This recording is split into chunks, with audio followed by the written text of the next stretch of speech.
მშვიდობისა 29 მაისის საქმიანი დილას ვიწყებთ Pirveli BMG-ის გუნდის წევრებთან ერთად. თბილისში ჭავჭავაძის გამზირის სრული რეაბილიტაცია იწყება, რომელიც ეტაპობრივად განხორციელდება. პირველ ეტაპზე გამზირი უნივერსიტეტის პირველი კორპუსიდან პიქსელის შენობამდე იქნება გადაკეტილი. საპენსიო ფონდში აკუმულირებულ 232 მილიონ ლარს 1,760,000 ლარის სარგებელი დაეკისრა. 2019 წლის აპრილში მართან შედარებით საქართველოს კომერციული ბანკების მიერ ლარში გაცემული სესხების მოცულობა 125 მილიონით არის გაზრდილი, ხოლო უცხოურ ვალუტაში გაცემული სესხები 107 მილიონი დოლარით შემცირებული.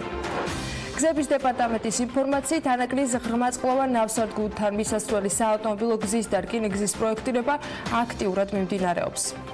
2019 წლის სამთვეში ფიზიკურ და იურიდიულ პირებზე სულ 36,608 ვიდეო ჯარიმაა გამოწერილი, რომელთა საფუძველზეც ბიუჯეტში შესულმა თანხამ 3 მილიონ ლარს გადააჭარბა. სამოქალაქო ავიაციის სააგენტო წელს საქართველოს აეროპორტებში მგზავრთნაკადის 6 მილიონამდე ზრდას ელოდება. 16 ივლისიდან კი თბილისის საერთაშორისო აეროპორტში ტაშკენტი-თბილისის მიმართულებით პირდაპირ ფრენების შესრულებას უზბეკისტან Airways იწყებს. 4 ივნისიდან ოპერირებას უკვე უკრაინული დაბალბიუჯეტიანი ავიაკომპანია Skype Airlines ქუთაისის საერთაშორისო აეროპორტში დასტარტავს. ჯამში Skype Airlines საქართველოს სამივე საერთაშორისო აეროპორტში განახორციელებს რეისებს. საქართველოს აეროპორტების გაერთიანების ხელმძღვანელი ფიქრობს, რომ ქუთაისს აქვს პოტენციალი დაბალბიუჯეტიანი ავიაკომპანიების ჰაბი გახდეს. სააგენტო აწარმოებს საქართველოში დიასპორული ინვესტიციების ბაზრის შექმნას გეგმავს. პოტენციური დიასპორული ინვესტორების ბაზა მუდმივად განახლებადი იქნება და მონაცემები საგარეო საქმეთა სამინისტროს და სააგენტოს საინვესტიციო დეპარტამენტს მიეწოდება. გემოვანი ახალ საექსპორტო ბაზრებს ითვისებს. კომპანია მშრალ ხილს ევროპასა და ისრაელში გაიტანს. საქართველოს პარლამენტში შრომით საკითხებთან დაკავშირებით დონორთა საკოორდინაციო შეხვედრა შედგა. შრომითი უფლებებისა და უსაფრთხოების მიმართულებით კანონმდებლობის და პარლამენტის საზედამხედველო ფუნქციების ცვლილება არ გამოირიცხება. სტატისტიკის ეროვნულმა სამსახურმა ახალი პროდუქტის ფასების კალეიდოსკოპის პრეზენტაცია გამართა, რაც თავის მხრივ არის სტატისტიკურ მონაცემთა ვიზუალიზაციის თანამედროვე საშუალება, რომელიც საშუალებას იძლევა ინფლაციის მაჩვენებლის სრულყოფილად გაანალიზებისა.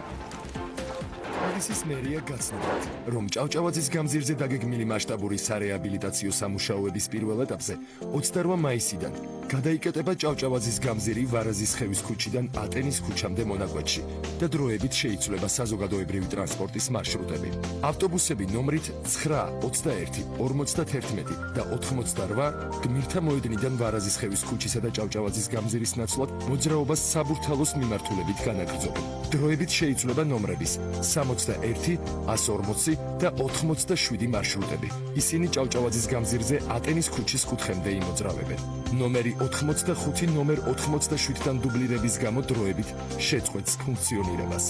ავტობუსები ნომრებით 34, 59, 66 და მიკროავტობუსები ნომრებით 32, 35, 120, 126, 127, 170 და 202 ვარაზის ხევის ქუჩიდან ჭავჭავაძის გამზირის ნაცვლად მოძრაობას კეკელიძის ქუჩაზე განაგრძობენ.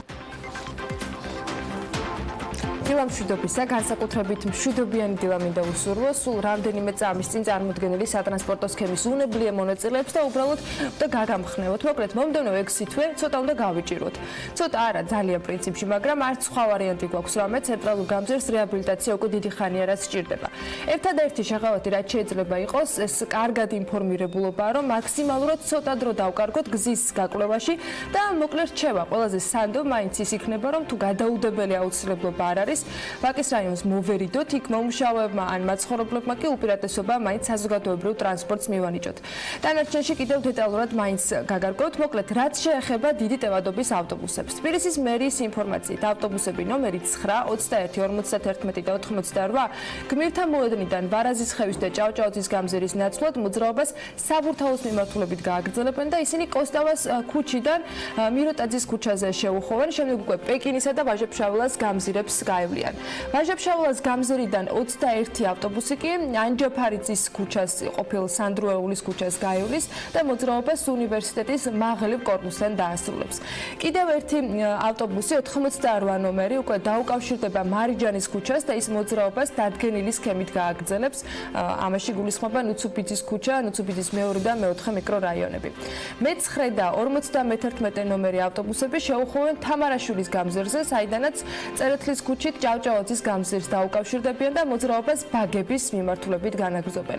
თბილისის მერის ინფორმაციით, უკვე ჩამოთვლილი ავტობუსები უკუ მიმართულებით ანალოგიური სქემით იმოძრაობენ და ყაზბეგისა და პეკინის გამზირების გავლით მოხვდებიან კოსტავას ქუჩაზე. შემდეგ უკვე ჩვეული მარშრუტით გააგრძელებენ გზას. როგორც ადგილობრივ მთავრობაში აღნიშნავენ, დედაქალაქის დროებით დამოკლდება 61 და 140 ნომერი ავტობუსების მარშრუტები. 61 ბაგებიდან ჭავჭავაძის გამზირზე ატენის ქუჩის გადაკვეთამდე ივლის, საიდანაც ისევ კვლავ ბაგების მიმართულებას დაუბრუნდება. 140 ნომერი ავტობუსი კი თამარაშვილის გამზირიდან ჭავჭავაძის გამზირზე მოძრაობისას ასევე ატენის ქუჩის გადაკვეთაზე მოbrunდება. შემდეგ კი გაივლის ჭავჭავაძისა და თამარაშვილის გამზირებს და მოძრაობას პოლიტკოვსკაიას ქუჩის მიმართულებით გააგრძელებს. ანალოგიურად 87 ნომერი ავტობუსით თამარაშვილის გამზირიდან ჭავჭავაძის გამზირამდე ატენის ქუჩამდე იმოძრავებს. უკუ მიმართულებით კი მოძრაობას ის კვლავ გაივლის ჭავჭავაძისა და თამარაშვილის გამზირებს, საიდანაც უკვე ჯერ ყაზბეგის გამზირს დაუკავშირდება, შემდეგ პეკის, მერაბ კოსტავას ქუჩას, გმირთა მოედნიდან ვარაზის ხევში ავა და მოძრაობა უკვე არსებული სქემით გაგრძელდება. პატარა ტევადობის ავტობუსებს რაც შეეხება და მიკროავტობუსებს 34 ნომერი და 59 ნომერი ავტობუსები და მიკროავტობუსები 22, 35, 120, 126, 127, 170 და 202 ვარაზის ქუჩიდან ჭავჭავაძის გამზირის ნაცვლად მოძრაობას კეკელიძის ქუჩაზე გააგრძელებენ და შემდეგ გაევლიან ფალიაშვილს, მირცხულავას, ჭავჭავაძის გამზირს კი უკვე ამის შემდეგ დაუკავშირდებიან. უკუ მიმართულებით ისინი ჭავჭავაძიდან აუხვევენ არაყიშვილის ქუჩაზე, გაევლიან ფალიაშვილს და კვლავ მირცხულავას ქუჩას, აბაშიძეს, გვალბახს და შემდეგ ბარნოვსა და პეტრიაშვილს, საიდანაც მოძრაობას მელიქიშვილის გამზირზე გააგრძელებენ. 66 ნომერი ავტობუსი ბარაზის ხევიდან ასევე კეკელიძის მიმართულებით გააგრძელებს სვლას, გაივლის ფალიაშვილის ქუჩას, რის შემდეგაც უკვე მოძრაობას დადგენილი და არსებული სქემით განაგრძობს. უკუ მიმართულებით ის კვლავ მრგვალიბაღიდან ბარნოვის ქუჩის მიმართულებით გააგრძელებს, ჩაუხავს პეტრიაშვილზე, საიდანაც უკვე მელიქიშვილს დაუკავშირდება.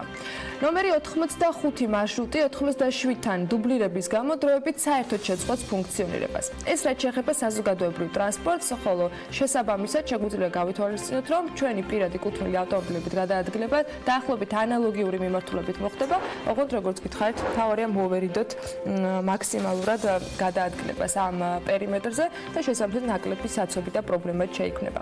იმ პერიოდში, როცა ჭავჭავაძეზე გაგანია სამუშაოები იქნება, რომელიც დიდი იმედი გვაქვს, რომ დედაქალაქის ყველა მაცხოვრებელს წლის ბოლომდე დასრულდება. ივნისის დასაწყისში დიდი ამბები გველოდება დედაქალაქში. Mercedes-Benz ბიზნეს ვიკი მსოფლიოში პირველად და საქართველოში შესაბამისად პირველად ჩატარდება. ღონისძიება 7, 8 და 9 ივნისს არის დაგეგმილი და ბიზნესმენებისთვის ყველაზე მნიშვნელოვან ფაქტორზე, ეფექტურ შედეგებზე იქნება ორიენტირებული. ამ პროექტის მიზანია რეგიონში ბიზნეს სექტორის განვითარების ხელშეწყობა და ამ პროცესში უცხოელი ინვესტორების აქტიური ინტეგრირება. მოკლედ, პროექტის პირველ დღეს გახსნის Mercedes-Benz Daimler-ის აღმოსავლეთ ევროპის რეგიონალური მენეჯერი და Daimler-ის გაყიდვებისა და მარკეტინგის ხელმძღვანელი. ასევე მოწვეულია მარკეტინგის საერთაშორისო ექსპერტი და ანტრეპრენუარი. კვირეულის ყოველი დღე დატვირთული იქნება ქართველი და საერთაშორისო სპიკერების გამოსვლებით, რომლებიც აქტუალური თემების შესახებ საკუთარ ბიზნეს გამოცდილებას მიწვეულ სტუმრებს გაუზიარებენ. საერთაშორისო ბიზნეს კვირეული საქართველოში Daimler-ის ოფიციალური წარმომადგენლობის, BN ექსკლუზივისა და აკა ჯგუფის ორგანიზებით განხორციელდება და პროექტი კომპანიების დირექტორებს, დაფუძნებლებსა და მაღალი რგოლის მენეჯერებს გააერთიანებს. ამ ღონისძიების ფარგლებში კი შესაძლებელი იქნება, რომ კომპანიებმა წინასწარ დაგეგმონ საქმიანი შეხვედრები პოტენციურ პარტნიორებთან, რომლის ორგანიზებაშიც Networking Georgia მას გუნდი დაეხმარებათ, B2B შეხვედრები კი სპეციალურად მოწყობილ სივრცეში შედგება. გუნდი თვითოეულ ეტაპზე მიყვება ორივე მხარეს და უზრუნველყოფს კომპანიების ინტერაქციასა და სასურველი შედეგების მიღწევასაც. ბიზნეს კვირაულის ჯამში 500-მდე სტუმარი უნდა დაესწროს, მათ შორის ბიზნეს სექტორის წარმომადგენლები, საქართველოში აკრედიტებული დიპლომატიური კორპუსის წარმომადგენლები, საერთაშორისო მისიების წარმომადგენლები, უცხოელი ინვესტორები და სამთავრობო სტრუქტურებიდან წარმომადგენლებიც. სამივე დღეს სხვადასხვა ლოკაციაზე გაიმართება. მერსედეს-ბენცის თბილისის ცენტრში, სასტუმრო ფილტმურ თბილისსა და კლუბ რესპუბლიკაში მთელი ამ კვირაულის განმავლობაში შეხვედრება. მოკლედ, საინტერესო დღეები გულდება და რა თქმა უნდა, BMG არც ამ ამბებს გამოგაპარებთ. გადატვირთული თბილისის ცენტრიდან, რაც უნდა მერსედესი თიაროთ, თუ მაინც გაქცევა მოგინდათ, ულამაზესი სვანეთი, კარგი არჩევანი იქნებოდა და ვიდრე აირბაგებით მთაში გადასვლას გადაწყვეტ, რეგიონული განვითარებისა და ინფრასტრუქტურის სამინისტროს მიერ მომზადებული პატარა ვიდეო უნდა გაჩვენოთ ბიჭზე სხვა სამყაროდან. ეს ბიჭი 11 წლის მოთხილამურე სურა ჭეეხანი სოფელ მულახიდან არის, რომელიც თავისი შრომით და ცოდნით, როგორც თავად ამბობს, მომავალს სწორედ ამ სოფელში ქმნის.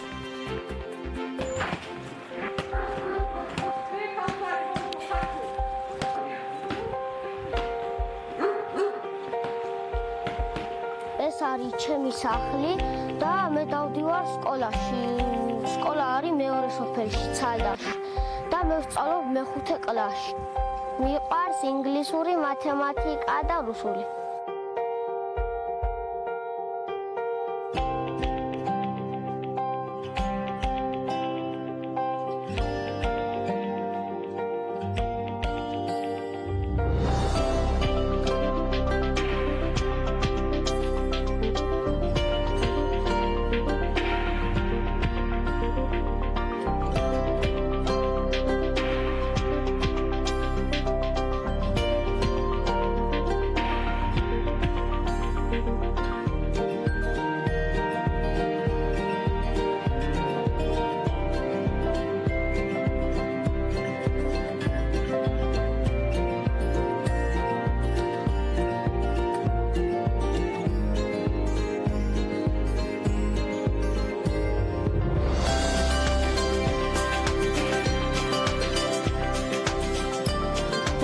ჩემის ხმარმა მაგუქა ძველი ხის თილამურები და იქიდან ვისწავლეს რეალი. პირველად რო რეალებდი, მთელი სამაშველო დამზადდა მე და მამა ჩემს ეუბნებოდნენ ფრთხილად ის რეალს რამეს არ შეასყდესო. იმიტომ რომ თავიდანვე სწრაფად რეალებდი. მე მინდა გამოვიდე მოთხილამური. ჩემი სოფელი ძალიან მოწონს, რადგან იქ დავიბადე, იქ გავიზარდე. მეგობრებიც მყავს და არ გავს სხვანაირი სამყაროა.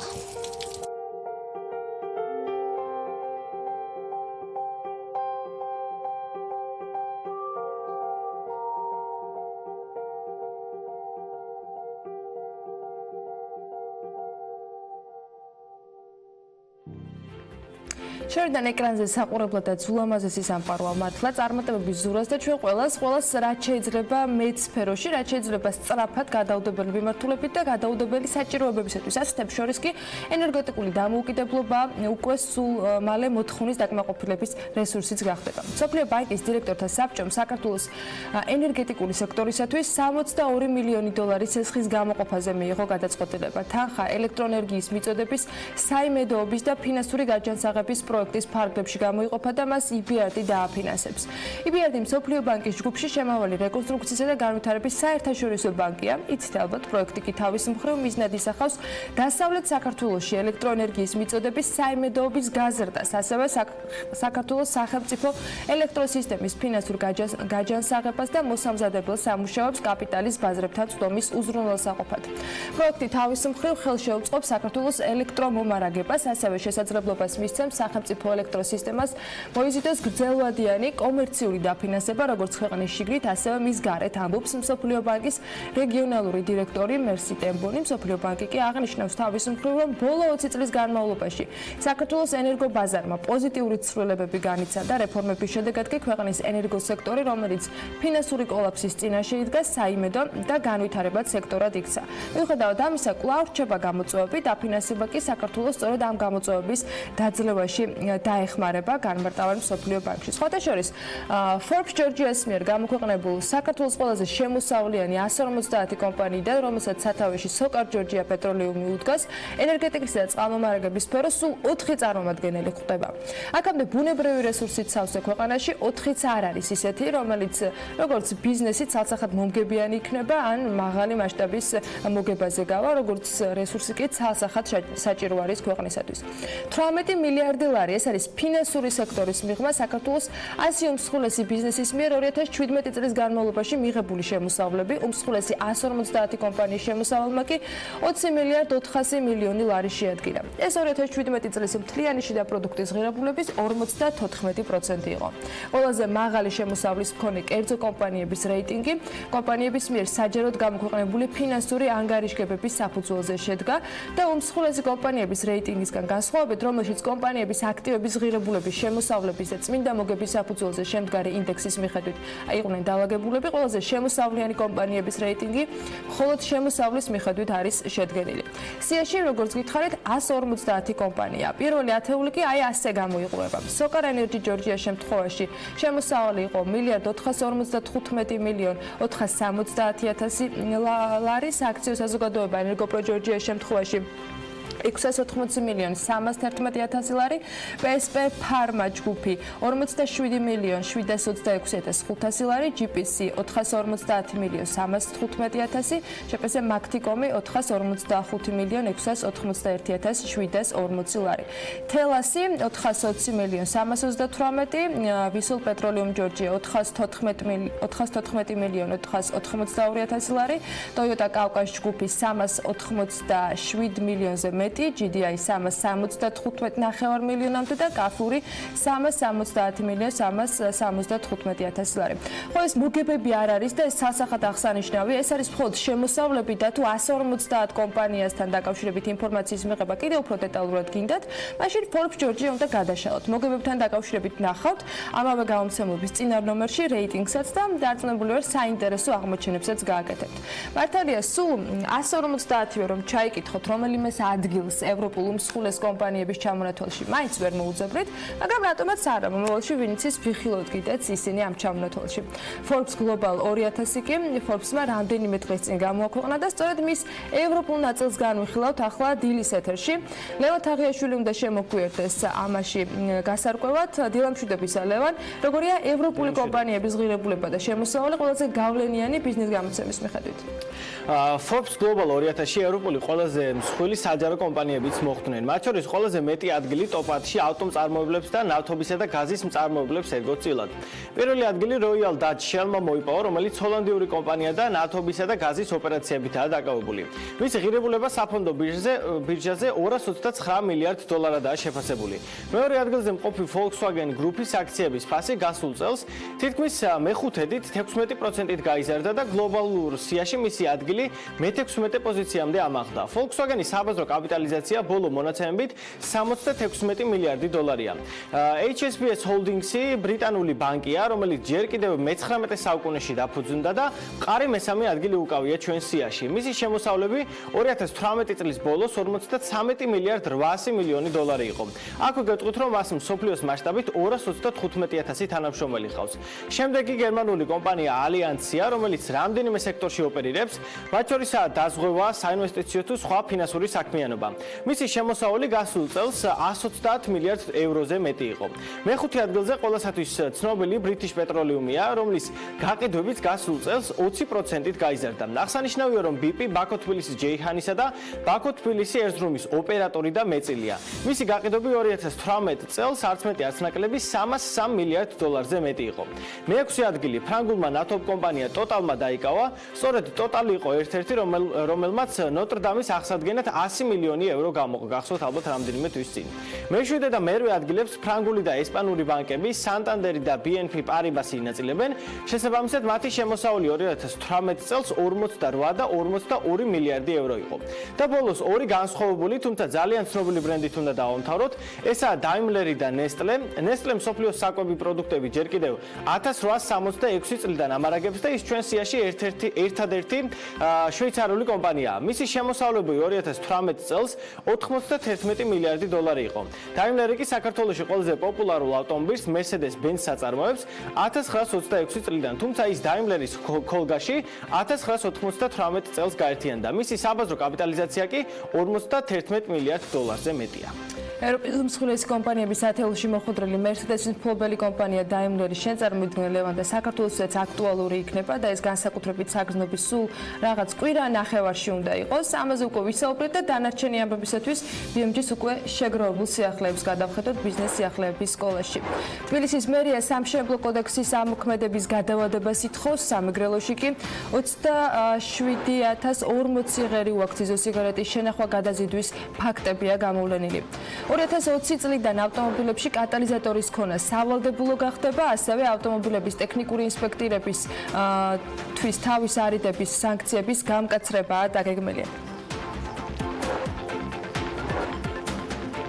უცხოური ვალუტით გაცემული სასხების რაოდენობა შემცირებულია. ეროვნული ბანკის ინფორმაციით, კომერციული ბანკების საკრედიტო დაფანდების მოცულობა 2019 წლის აპრილში წინა თვესთან შედარებით არის 104,3 მილიონი ლარით, ანუ 4,1%-ით შემცირებული. გაცვლითი კურსის ეფექტის გარეშე კი 0,6% და ამ წლის 1 მაისისათვის ჯამში შეადგინა 26 მილიარდ 700 მილიონი ლარი. ამავე პერიოდში ეროვნული ვალუტით გაცემული სასხების მოცულობა 120 მილიონ 700,000 ლარით გაიზარდა, ანუ დაახლოებით 1%-ით, ხოლო უცხოური ვალუტით გაცემული სასხების მოცულობა 225 მილიონი ლარით, ანუ 1,9%-ით შემცირდა.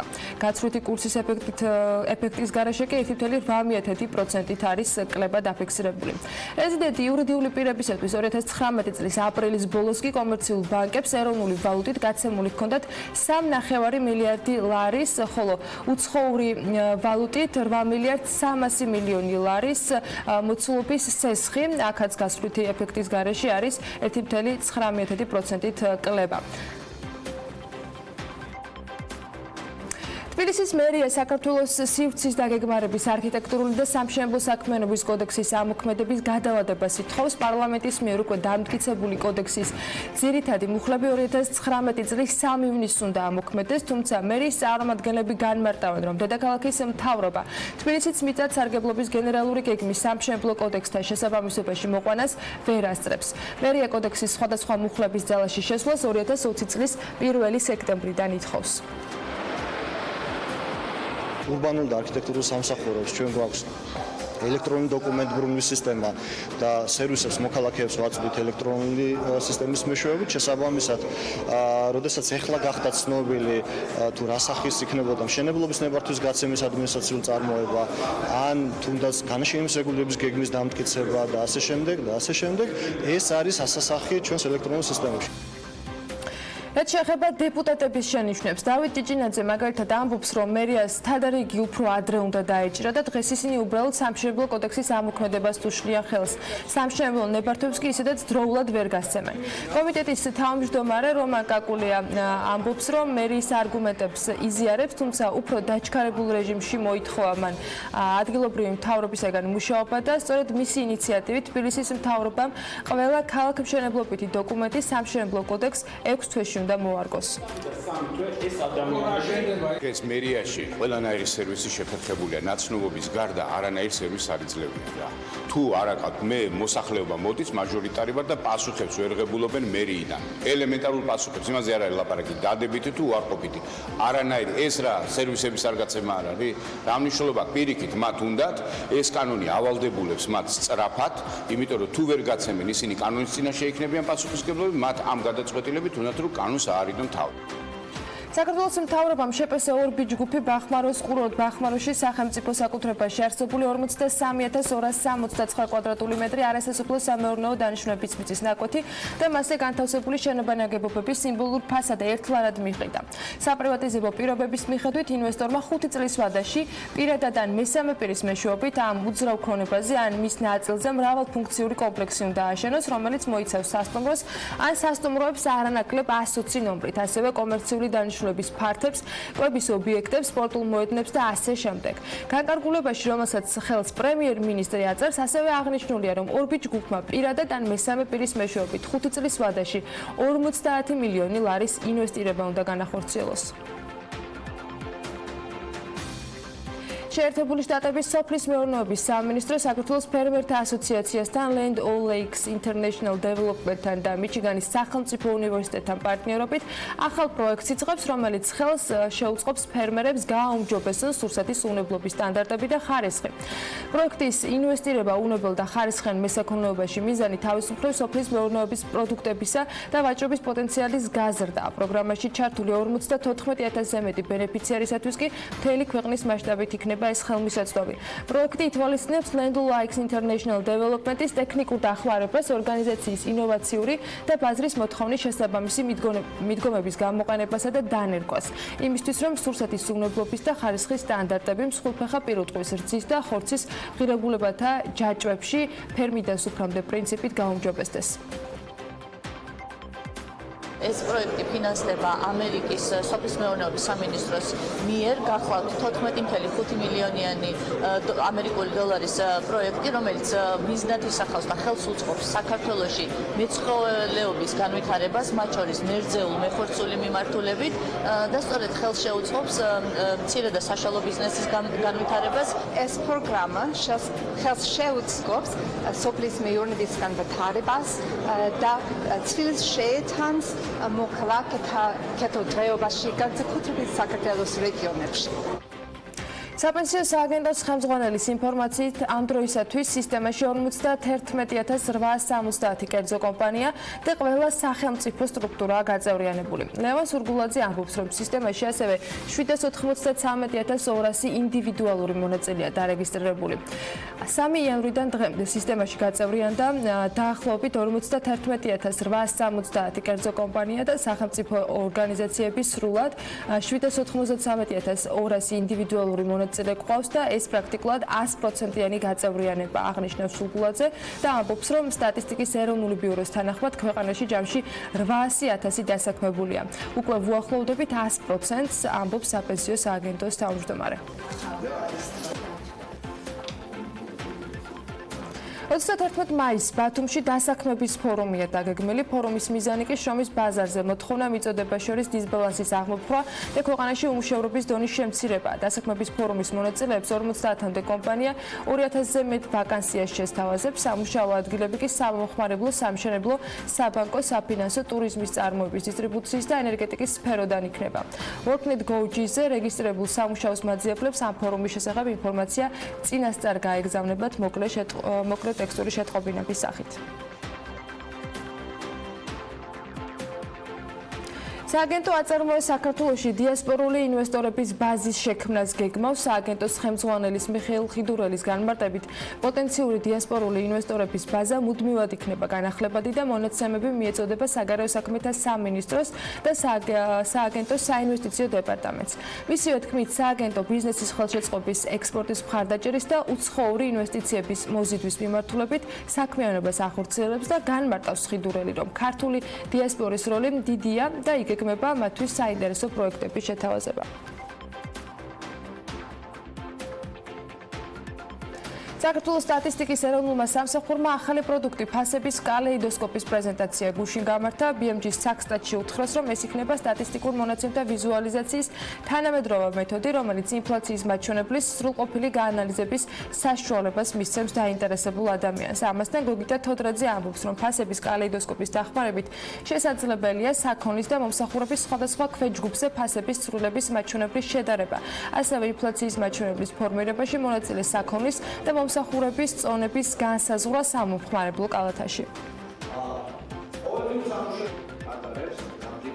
ფასების კალეიდოსკოპი წარმოადგენს მონაცემთა ვიზუალიზაციის თანამედროვე საშუალებას და გვაძლევს ინფლაციის სრულყოფილი გაანალიზების შესაძლებლობას. საქსტატის ვებგვერდზე განთავსებულია აღნიშნული ლინკი, აღნიშნული პროდუქტი და ეს იძლევა ამ ინფლაციის მაჩვენებლის გაანალიზების შესაძლებლობას და ხელმისაწვდომია ნებისმიერი დაინტერესებული მომხმარებლისთვის.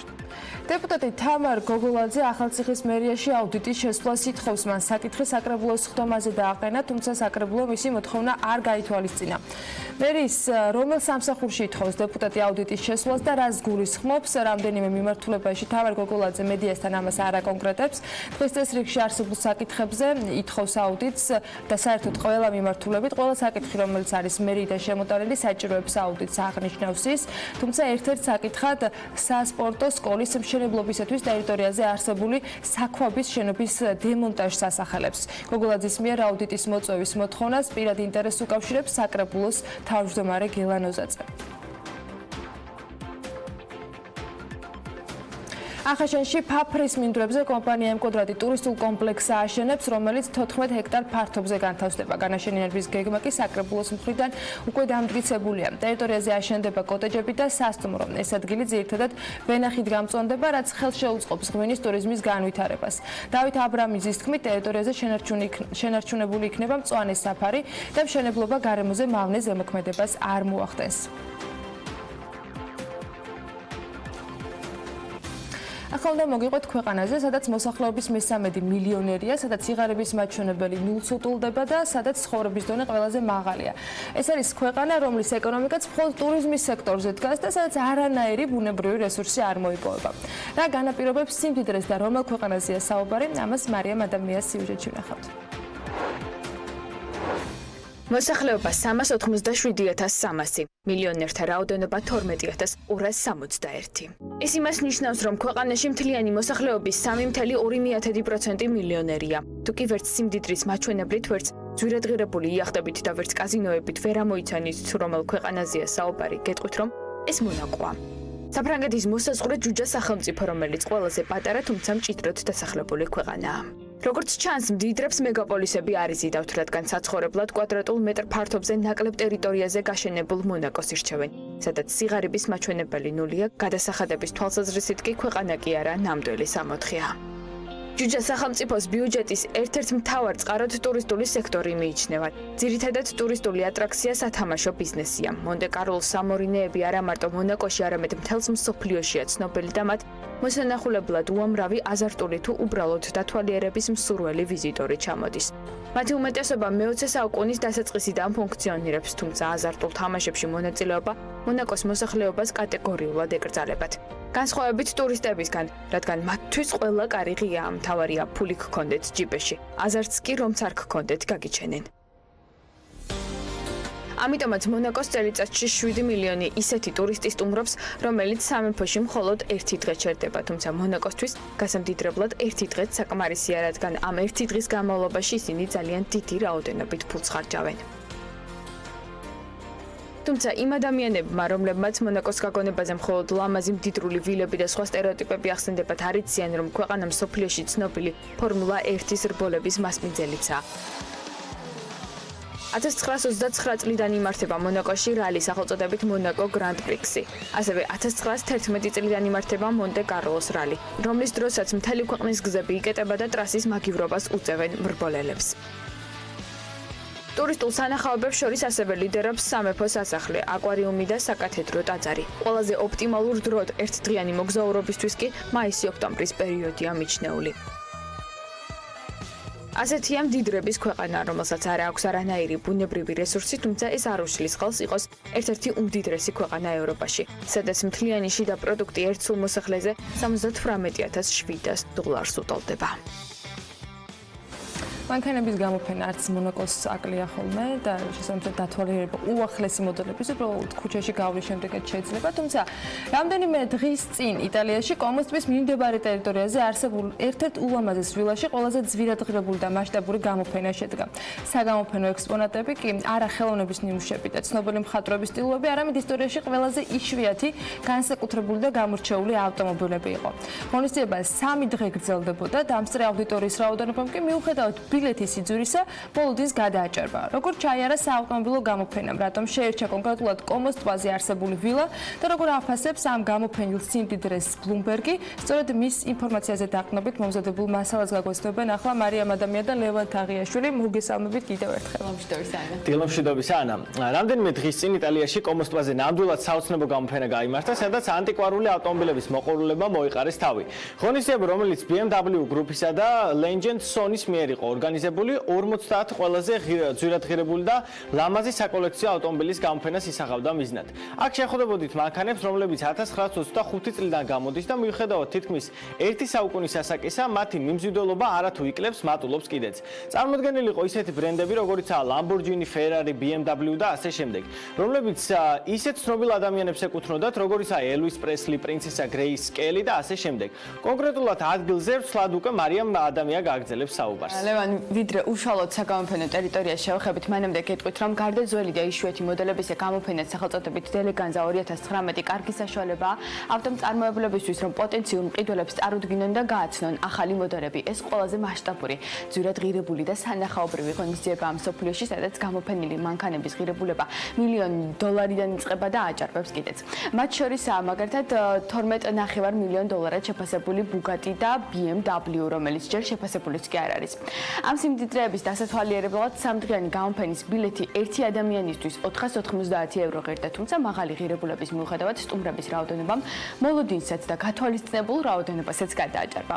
მათ შორის იყვნენ ტურისტები საფრანგეთიდან, გერმანიიდან, შვეიცარიიდან, ჰოლანდიიდან, ინგლისიდან, სამხრეთ აფრიკის რესპუბლიკიდან და იაპონიიდან. რაც შეეხება თავად საგამოფენო სივრცეს, ბევრი საუბარი ალბათ არ სჭირდება არც თავად კომოს ტბას და არც მის მიმდებარე ტერიტორიას, რომელიც ჯერ კიდევ რომაული ხანიდან არისტოკრატებისა და დიდებულთა ოჯახებისთვის პოპულარული თავშესაფარი იყო. დღესდღეობით კი ის უმდიდრესი ადგილია იტალიაში. ტბის ნაპირებთან განლაგებულია მრავალი ვილა და სასახლე, მათგან ღონისძიების ორგანიზატორებმა კი მხოლოდ ერთი გამოარჩიეს, ეს დელესტეს ვილა, რომლის გაზონებზეც განთავსდა ყველაზე ძვირადღირებული ავტომობილები. მარიამ, საინტერესოა მისი ისტორიაც ალბათ, თუ როდის შეიქმნა და კონკრეტულად რა ფუნქციას ითავსებდა ვილა წლების განმავლობაში. ისტორია 1568 წლიდან იწყება, როდესაც აშენდა ვილა, როგორც კარდინალი ტოლომეო გალიოს საზაფხულო რეზიდენცია, რომელიც 25 თემატურ პარკს მოიცავს უზარმაზარი ხეებით, ქანდაკებებითა და ფერადი ყვავილებით. 1873 წელს კი ის უზარმაზარ სასტუმროდ გადაკეთდა და ევროპელი არისტოკრატების ერთ-ერთ ყველაზე საყვარელ მიმართულებად გადაიქცა. მათ შორის ყველაზე ხშირად ტერიტორიაზე ალფრედ ჰიჩკოკი ისვენებდა. ასეთია სასახლის მოკლე ისტორია, რაც შეეხება სამდღიან გამოფენას. მოდი ლევან, ახლა უკვე კონკრეტულ მანქანებზე გადავიდეთ. კი ბატონო, მოკლედ დავიწყოთ პირველი ავტომობილით. ეს არის, რომელს ეკრანზე ხედავთ, BMW 507 როდსტერი, რომელიც თავად Elvis Presley-ს ეკუთვნოდა 1957 წელს, როდესაც ის ამერიკულ ჯარში მსახურობდა და გერმანიაში ცხოვრობდა. ავტომობილის ხადია დიდი ხნის განმავლობაში დაზიანებული იყო, თუმცა 2 წლიანი სრული რეკონსტრუქციის შემდეგ ვერც კი შეატყობთ, რომ ის გასული საუკუნის საკუთრებაა. ცხადია, მსგავსი გამოფენა Rolls-Royce-ის გარეშე წარმოუდგენელია. ავტომობილი Wraith Eagle მერვე კომოს ტბის გამორჩეული სტუმარი იყო. ის ინგლისური წარმოშობისაა და კომპანია Goodwood-ის მიერაა დამზადებული. მისი სახელი პირველი მსოფლიო ომის გმირებს, კაპიტან ჯონ ალკოქს და ლეიტენანტ არტურ ბრაუნს ეძღვნება. რაც შეეხება თავად ავტომობილს, ის აღჭურვილია 350 ცხენის ძალით და აქვს 20,3 ლიტრიანი ძრავა. მათ გვერდით ლევან გამოფენაზე საპატიო ადგილი ეჭირა 1997 წლის მოდელ Lamborghini Marsalსაც, რომელიც ყველაზე ფუტურისტული კონცეფციაა. მისი დიზაინერი კი მარჩელო განდინია. 4 ადგილიანი კუპე მთლიანად შუშით არის ზევიდან დაფარული, ხოლო სალონი ლითონის ფერებშია გადაწყვეტილი. ავტომობილი 6 ცილინდრიანია და 175 ცხენის ძალა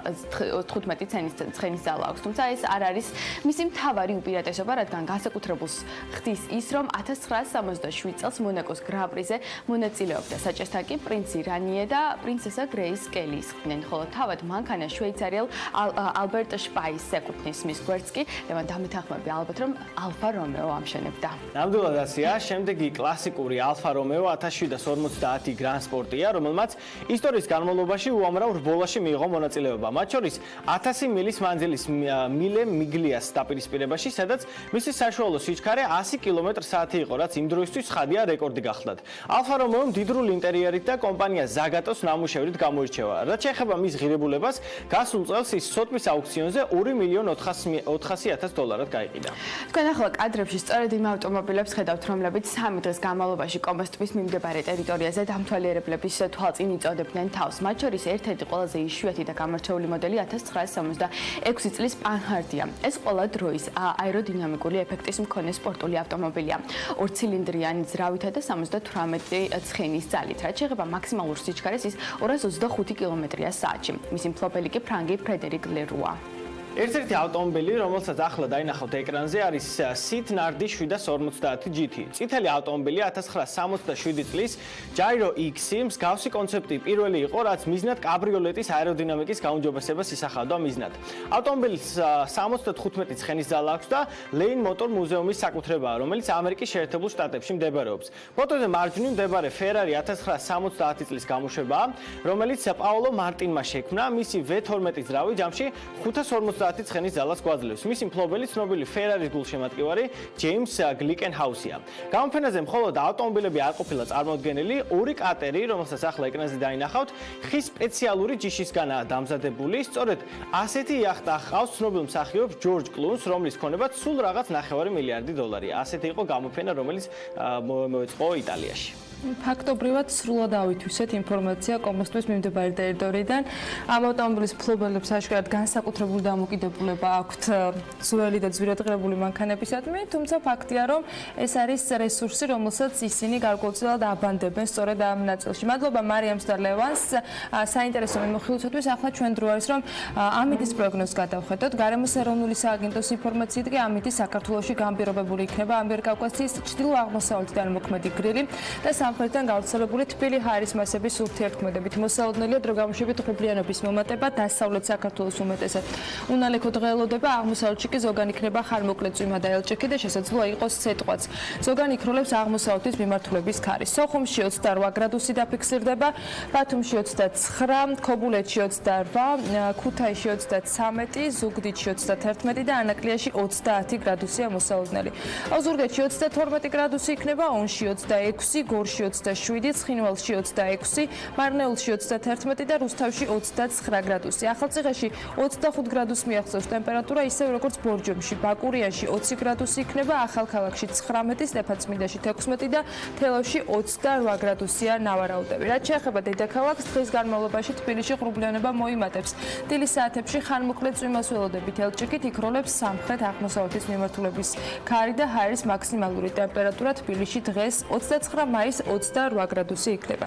აი ასეთი ამინდი გველოდება, თითქმის მთელი ქვეყნის მასშტაბით დღეს ცვალებადი ამინდი არის ნავარაუდები, ზოგ შემთხვევაში მცირე ნალექიც, თუმცა საკმაოდ მოიმატა ტემპერატურამაც. ვნახოთ როგორ იქნება საქმიანი დილა, სულ რამდენიმე წუთში პირველ სტუმრებს რეკლამის შემდეგ უმასპინძლებთ.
მაის წინანდალში სასტუმროში ჟიდის კოლექციონი კახეთის საერთაშორისო საინვესტიციო რეგიონული ფორუმი გაიმართება, რომელშიც 20-ზე მეტი საერთაშორისო და 150-მდე ქართული კომპანია მიიღებს მონაწილეობას.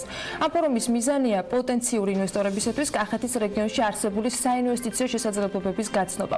ღონისძიების ფარგლებში კი განხილული იქნება საქართველოს ეკონომიკის კონკურენტუნარიანობა რეგიონალურ და გლობალურ დონეზე. ამასთანავე ფორუმის მონაწილეები საგარეო ვაჭრობის განვითარების და პირდაპირ უცხოური ინვესტიციების მოზიდვის მიღწევის გზებზე იმსჯერლებენ. რა არის მთავარი შესათავაზებელი ინვესტორებისათვის და რა შეიძლება იყოს კახეთისათვის მომგებიანი, ამაზე ვისაუბრებთ სტუმრებთან. თორნიკე სირაქიშვილი აწარმოეს საქართველოში დირექტორის მოადგილე და ირაკლი ქადაგიშვილი კახეთის მხარეში სახელმწიფო რწმუნებული შემოგვიერთდნენ საქმიანი დილის ეთერში. მოგესალმებით, მადლობა იმისთვის, რომ ხართ ჩვენთან ერთად. პირველ რიგში ბატონო ირაკლი, თქვენგან მინდა რომ დავიწყოთ ამ ფორუმისათვის კახეთს რა ექნება შესათავაზებელი, რა კონკრეტული, თქვათ, წინაპირობები გაქვთ მომზადებული საიმისოდ, რომ უთხრათ ინვესტორებს რა მიმართულებით შეიძლება მათი ინტერესი იყოს კიდევ უფრო აქტიური. დიდი მადლობა. მოგეხსენებათ, რომ კახეთი არის ერთ-ერთი სწრაფად მზარდი ეკონომიკური რეგიონი საქართველოსი და თქვენ იცით ისიც, რომ თვითონ საქართველოს მთავრობას აქვს გამოცხადებული დეცენტრალიზაციის მთელი პოლიტიკა მიმართულება, რაც რა თქმა უნდა თავის თავში პირველ რიგში მოიცავს სწორედ ეკონომიკური ზრდის სტიმულირებას. ორი მიმართულება არის კახეთის ეკონომიკაში ყველაზე მთავარი, ეს გახლავთ სოფლის მეურნეობა, სოფლის მეურნეობა სექტორულად თავისთავად პირველ რიგში ეს არის რა თქმა უნდა მევენახეობა და მეღვინეობა, რომელიც წამყვანი დარგი არის და შარშანდელმა ჩატარებულმა რთველმა ჩვენ დაგვანახა, რომ ფაქტობრივად ეს დარგი უკვე დამოუკიდებლად ვითარდება, სახელმწიფო სუბსიდირება ფაქტობრივად მინიმალურ დონეზე არის დაყვანილი და ეს გვაძლევს იმის საშუალებას, რომ კიდევ უფრო მზარდი გავხადოთ ეს მიმართულება. ჩვენ გვაქვს პოტენციალი იმისა, რომ რეალურად გავაორმაგოთ ვენახების რაოდენობა და გამომდინარე აქედან, რა თქმა უნდა, ღვინის წარმოებაც და სხვა, ასე ვთქვათ, პროდუქტის. ამავდროულად უნდა ითქვას, რომ ეს ყველაფერი, რა თქმა უნდა, ხარისხის ზრდასთან არის პირდაპირ მიბმული, რამე თუ მაღალი სეგმენტის ღვინო იქნება ყველაზე უფრო მეტად კონკურენტული პროდუქტი, რასაც კახეთი და ზოგადად საქართველო გაიტანს საერთაშორისო ბაზარზე. ამასთან ერთად ძალიან ინტენსიურად ვითარდება ახალი კულტურები, ეს გახლავთ კონკრეტულად კაკლოვანი კულტურები, ისეთები როგორიც არის ფისტა, როგორიც არის ნუში, როგორიც არის თქვათ სულ ახალი მიმართულება ზეთისხილი, რომლის უკვე წარმოებაც არის და ზეთის წარმოებაც არის გახსნილი. ასე რომ ეს ძალიან მზარდი მიმართულება არის სოფლის მეურნეობის ამ სექტორისა. აღსანიშნავია ისიც, რომ აი ეს მიმართულება ერთ-ერთი ყველაზე უფრო მაღალღირებული პროდუქტის მომცემი არის. და რა თქმა უნდა ტურიზმი, რომელიც სწორედ ძალიან მრავალფეროვნებით გამოირჩევა, აქ ჩვენ საუბარი გვაქვს, რა თქმა უნდა, ღვინის გზაზეც, მაგრამ ღვინის გარდა, ღვინის ტურიზმის გარდა, აქ არის საუბარი სამედიცინო ტურიზმზე, ახტალის საბადო, რომელიც უნიკალური სამკურნალო თვისებებით, რომლის უკვე რეაბილიტაციაც სულ მალე დაიწყება. აქვე ჩვენ შეიძლება ვისაუბროთ სათავგადასავლო ტურიზმზე, ეკოტურიზმზე და ასე შემდეგ. ასე რომ პოტენციალი აქ არის უზარმაზარი და ჩვენ ვხედავთ თუ როგორ მზარდი არის ტურისტების რაოდენობა. ჩვენ ვხედავთ თუ რამდენი ახალი სასტუმრო შენდება, მათ შორის ბრენდულები, ისეთი როგორიც არის Redison Collection-ი, სადაც ეს ფორუმი ჩატარდება. აი ახლა სულ უახლოეს პერიოდში Holiday Inn-ი გაიხსნება, კიდევ რიგში დგას, რო ითქვიან, როგორც ბრენდული, ისევე სხვა საინტერესო სასტუმროები და სხვა საინტერესო შატოები. ამასთან ერთად, აი ხა თქვენ წინა სიუჟეტს რო უყურებდით, ჩვენ შეგვიძლია რომ მივახციოთ გარკვეულ წარმატებებს ამ მიმართულებით. არავის არ ჯეროდა თქვათ, რომ ლოპოტას ადგილზე ესეთი მშვენიერი, ძალიან კომპლექსური დასასვენებელი კომპლექსი შეიქმნებოდა.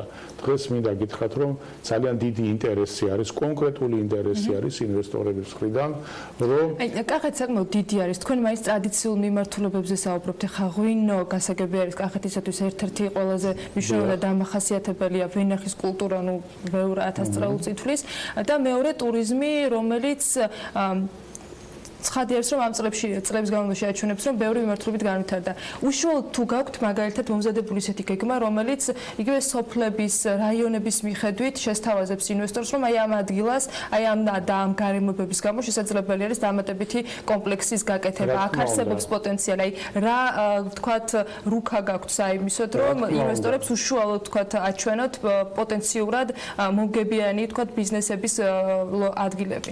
რა თქმა უნდა, გვაქვს ეს შესაძლებლობებიც და რა თქმა უნდა კონკრეტულად იქნება ნაჩვენები, მათ შორის ტურიზმის განვითარებისთვის ყველაზე საინტერესო ადგილები. ჩვენ საშუალება გვაქვს მე შემიძლია დაწვრილებითაც ჩამოთვალო ყველა ეს მიმართულებით და ბევრი სიახლე იყო. ერთს ვიტყვი, რომ ტურიზმის განვითარება სჭირდება ჩვენის ღრმა წმენდით შესაბამისი ინფრასტრუქტურის განვითარება, არა მარტო სასტუმრო ინფრასტრუქტურაზე მაქვს, აქ სატრანსპორტო საშუალებებზეც არის საუბარი და ჩვენ ეკონომიკის სამინისტროსთან ერთად გვაქვს დამუშავებული კონკრეტული პროექტი და ვფიქრობთ, რომ თელავის აეროდრომის უკვე როგორც აეროპორტად ამუშავება იქნება ერთ-ერთი დიდი სტიმული ტურიზმის განვითარებისა. მიმინო მიიღებს კერძო ფრენებს, იყო ასეთი მიმინოს ახლა შეუძლია კერძო ფრენების მიღება, მაგრამ ჩვენ ვფიქრობთ, რომ შესაბამისი არც თუ ისე დიდი ინვესტიციის განხორციელების შემთხვევაში აეროპორტ მიმინოს შესაძლებლობა იქნება, რომ ჩარტერული რეისებიც მიიღოს და შიდა ფრენებიც განხორციელდეს ამ აეროპორტიდან. რეგულარულ ფრენებს მისმობთ. არც ისე დიდი ინვესტიცია ახსენდა, თანხაც დათვლილი გაქვთ? იმისათვის, რომ შიდა ფრენები დაიწყოს ბათუმის მიმართულებით და სხვა მიმართულებით, ინვესტიციის მაქსიმალური რაოდენობა დაახლოებით 9 მილიონი ლარი არის. და იმისათვის, რომ ჩვენ საერთაშორისო ჩარტერები მივიღოთ, ანუ ბოინგის პატარა ზომის თვითმფრინავები, ამისათვის დაახლოებით 15 მილიონი ლარის ინვესტიცია იქნება საჭირო. ჩვენ თუ შევხედავთ, ასე ვთქვათ, ამ თანხად რა სიგრძის გზა შეიძლება დაიგოს, ეს შეიძლება იყოს 7-8 კილომეტრიანი გზა, სამაგიეროდ ჩვენ გავაკეთებთ ისეთ აეროპორტს, რომელიც საშუალებას მოგცემს. გაქვთ ეკონომიკის სამინისტროსგან წინასწარ თანხმობა შესაძლოა პროექტის დამუშავებაზე? პროექტი უკვე, ასე ვთქვათ, ეკონომიკის სამინისტროსთან ერთად გავლილი გვაქვს. ჩართული იყო ამ პროექტის დამუშავებაში ავიაციასთან დაკავშირებული ყველა სახელმწიფო ინსტიტუცია და ეს, ასე ვთქვათ, შეთავაზება მაგით აზრდებს და სჭირდება ამას გადაწყვეტილების მიღება. თუ ყოფილა მსჯელობა, რომ მაგალითად კერძო ინვესტიციით მომხდარიყო მიმინოს განვითარება? ამაზეც არის მსჯელობა, რა თქმა უნდა, აქ შეუძლია რომ კერძო ინვესტიციაც განხორციელდეს, მაგრამ ყოველ შემთხვევაში ჩვენ ვფიქრობთ, რომ თუ სახელმწიფო გააკეთებს ამას, ეს გაცილებით უფრო სწრაფად მოხდება და აუცილებლობა იმისა, რომ აეროპორტი არსებობდეს, ტურიზმის განვითარებისათვის იქნება უაღრესად დიდი სტიმული. ამასთან ერთად მე გეტყვით, რომ თვითონ ესეთი თემების წინ წამოწევა სხვა ძალიან საინტერესო მიმართულებების განვითარებას იწყებს, უწყობს ხელს მაგალითად იგივე თუშეთის მიმართულებისაკენ, თუმცა თუშეთი მოგეხსენებათ, რომ ეს არის აბსოლუტურად უნიკალური მიმართულება საქართველოს ტურიზმისათვის და კონკრეტულად კახეთში. იქ ახლა სივრცითი განვითარების მასტერპლანი თავიდან ბოლომდე სრულდება, რომელიც ჩვენ აგვარიდებს იმ საშიშროებას, რომ თუშეთში რაიმე ქაოტური განვითარება მოხდეს, ან დაზიანდეს ლანდშაფტი, არქიტექტურა, პირიქით აქ ჩადებული არის თუ ეკონომიკა, ტურიზმი, ადგილობრივი ყოფა როგორ უნდა განვითარდეს ისე, რომ ეს ავტენტურობა მაქსიმალურად შევინარჩუნოთ. თუშეთთან წვდომაში ჩვენ ძალიან დიდი პრობლემა გვაქვს ის ექსტრემალური გზა და აქედან გამომდინარე ბოლო დროს სტიქიამ ძალიან სერიოზული მიმდინარეობს აღდგენითი სამუშაოები, იმიტომ იქ არის ძალიან რთული საინჟინრო გადაწყვეტილებები ახლა მისაღები, იმდენად დიდი იყო სტიქია და არის ძალიან საინტერესო შემოთავაზება საბაგირო გზის მშენებლობისა, კერძო ინვესტიცია არის ესეც, ძალიან კონკრეტულად, რა თქმა უნდა, და ძალიან კონკრეტული მუშაობა მიდის ამ კომპანიის მხრიდან, უკვე ასე ვთქვათ, მარშრუტი დანახული არის. მოდით ჯერ ასე ვთქვათ, გარკვეული მოსამზადებელი სამუშაო თვითონ ამ კომპანიას. და რა პერიოდს უყურებს შესრულების ნაწილში, რამდენ ხანს შეიძლება? მე ვფიქრობ, რომ თვითონ მშენებლობა არ იქნება ძალიან ხანგრძლივი, ალბათ 1 წლის განმავლობაში შესაძლებელი იქნება. წლის ტურისტულ სეზონს შეიძლება შეხვდეს უკვე? არ მინდა ასე ვთქვათ პროგნოზები გავაკეთო ჯერჯერობით, ახლა აი კომპანია წასული არის იტალიაში, ხვდება იმ კომპანიას, რომელმაც უნდა ეს საბაგირო გზის მშენებლობა და ტექნოლოგიური აღჭურვა მოახდინოს და საინტერესოა რა კონკრეტული პროექტით დაბრუნდებიან იქიდან. რა ადგილებზე იქნება ამ საბაგიროს თავი და ბოლო ეს მაინც? თავი და ბოლო ჩვენ გეგმავთ, რომ იყოს სადღაც აბანოდან, ესე ქვია იმ ლოკაციას, როდესაც ძალიან ვიწრო ტყიანი ხეობა სრულდება და უკვე სივრცითი საშუალება ძალიან დიდი არის და იქიდან ყველაზე რთული მონაკვეთიც იწყება ამავდროულად, გადადის ეს უღელტეხილზე და უკვე არ მისული ომალომდე გარკვეულ ლოკაციაზე მოხდება. აუცილებლად ტურისტულ ნაწილში ბევრი გვაქვს ახლა ერთ მესამე მიმართულებას დავამატებ, რომელიც აგრეთვე ცალკე პანელად არის ამ ფორუმზე გამოტანილი, ეს არის ალტერნატიული ენერგიების წყარო. აქ ჩვენ მზის ენერგიაზე გვაქვს საუბარი. ჩვენ ვიცით, რომ ეკონომიკის სამინისტროს აქვს, ასე ვთქვათ, განზრახულება, რომ სწორედ მზის ენერგიის განვითარებასთან დაკავშირებით გამოაცხადოს. პანელების ახაშენში არის ახაშენი ვაინ რესორტი, რომელიც აღჭურვილი არის მზის პანელებით და ენერგო, ასე ვთქვათ, მოხმარების 75% სწორედ მზის ენერგიას გამოიყენებს. აქ საუბარი არის არა მარტო ერთ ლოკალურ, ვთქვათ, და რაც ძალიან მნიშვნელოვანია, არამედ საუბარი არის, რომ აშენდეს მზის ელექტროსადგური კახეთში, იმიტომ იქ არის გარკვეული რაიონები, სადაც ძალიან დიდი არის წლის განმავლობაში, ფაქტობრივად 300 დღეზე მეტი მზიანი ამინდი გვაქვს. აგით ახლა ფორუმზე მინდა ცოტა კიდევ უფრო მეტად გავაგრძელოთ. ბატონ თონიკე, საკმაოდ ბევრი შესაძლებლობის შესახებ იყო, რაც მოვასწარით ამ დრომდე ბატონ ირაკლისგან საუბარი. თქვენ როგორ შეარჩიეთ ის 150 კომპანია, რომელიც მათ შორის აწარმოების ბენეფიციარები არიან, რა ტიპის კომპანიები არიან და მათთვის რა შეიძლება იყოს კახეთში საინტერესო და ეს ფორუმი რა მნიშვნელობის არის? მეორე მხრივ აქ საერთაშორისო ინვესტორებიც არიან ახსენები. რეალურად ქართულ და საერთოდ უცხოელ ინვესტორებს უკვე განსხვავებულად ჭირდებათ ხოლმე შეთავაზების გაკეთება. ამ ერთ ფორუმზე როგორ მოახერხებთ ამ ერთი დღის განმავლობაში, რომ იყოს სწორად გაგზავნილი მესიჯები ორივე მხარისათვის? პირველ რიგში უნდა დავუწყოთ იმიდან, რომ საერთაშორისო დონეზე ინვესტიციების მოზიდვა არის საკმაოდ კონკურენტული პროცესი. შესაბამისად, მაქსიმალურად ფოკუსირება და შეთავაზების კონკრეტიზაცია არის ერთ-ერთი ჩვენი მთავარი გამოწვევა, რაც იყო თუნდაც ამ ფორუმთან მიმართებაში. პირველ რიგში, რა თქმა უნდა, ჩვენ ჩავატარეთ დიდი სამუშაო გუბერნიასთან ერთადაც, რომ გავგვეთვალა და იდენტიფიცირება მოგვახდინა იმ სექტორების, რომელიც არის რეალურად ყველაზე პერსპექტიული და ყველაზე დიდი შანსი აქვს, რომ მოიზრდეს უცხოეთიდან კონკრეტული ინვესტიციები. ამ შეთავაზების საფუძველზე ჩვენ უკვე მივმართეთ კომპანიებს, რომელსაც წინასწარ ვიცოდეთ, რომ ჰქონდათ ინტერესი ამა თუ იმ სფეროში და სწორედ მათი მოწვევა გადაწყვეტეთ რეგიონში, რადგანაც ჩვენი მთავარი მიზანია, რომ ფორუმი არ დარჩეს ფორუმად, არამედ რეალური შედეგები დაიდოს. იგივენაირი მიდგომა ჰქონდა ჩვენ უკვე ქართულ კომპანიებთან მიმართებაში, დიდი ჩართობა ჰქონდა სავაჭრო სამოწვეო პალატას, ასევე ამ კომუნიკაციაში ჩვენთან ერთად, რომ გამგვერდგვიათ რა ინტერესები ჰქონდათ კომპანიებს, რამდენად იყვნენ აქტიურები ამა თუ იმ სფეროში და შესაბამისად მათთვის მოხდარიყო უფრო კონკრეტული და მათზე მორგებული საინტერესო შეთავაზებების წარდგენა.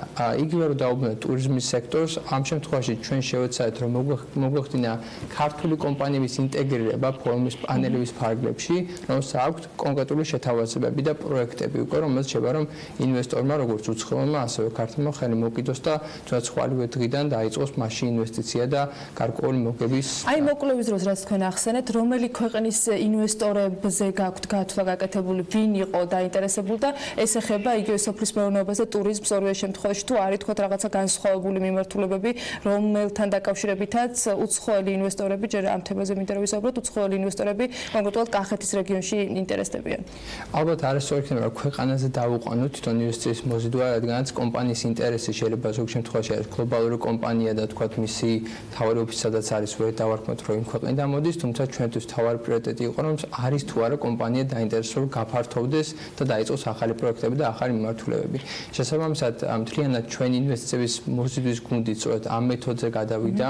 ჩვენ აღარ უყურებთ უკვე მარტო ქვეყანას, ჩვენ უყურებთ უკვე კონკრეტულ კომპანიებს, სწავლობთ მათ ინტერესებს, სწავლობთ აპირებენ თუ არა ისინი გაფართოვებას და შემდეგ მიმართავთ მათ იმ იდეით, რომ მოდით საქართველოს. არის თუ არა ამ ინტერესში გამოხატული ისეთი თემა, რომელსაც ფიქრობთ, რომ აი შემდეგი ფორუმისათვის კახეთი უკვე მზას უნდა ახვედრებდეს და ამ კომუნიკაციისას ძირითადად რა მოთხოვნები უჩნდებათ ხოლმე ინვესტორებს, რა უნდათ რომ მზად დახვდეთ, ვიდრე ისინი კონკრეტულ გეგმებს დაუკავშირებენ ამ თუ იმ რეგიონს. ეს არის მუდმივი პროცესი, მე ვიტყოდი, არის ორი მხარე, რაც უნდა წარმოაჩინოთ. ერთი არის დობის შექმნა ინვესტორისთვის, რომ საქართველოს არის ნამდვილად ის კლიმატი, ის გარემო და ის საიმედო საინვესტიციო ადგილი, რომელსაც ჩვენ გაგვაჩინათ დღეს ეს პირობები. ამისთვის ჩვენ რა თქმა უნდა საკმაოდ მაღალ დონეზე ავუყანეთ ფორუმი და იქნება ჩართულობა სახელმწიფოს მხრიდან, რომ ეს გარანტიები იყოს დაცული ინვესტორებისთვის.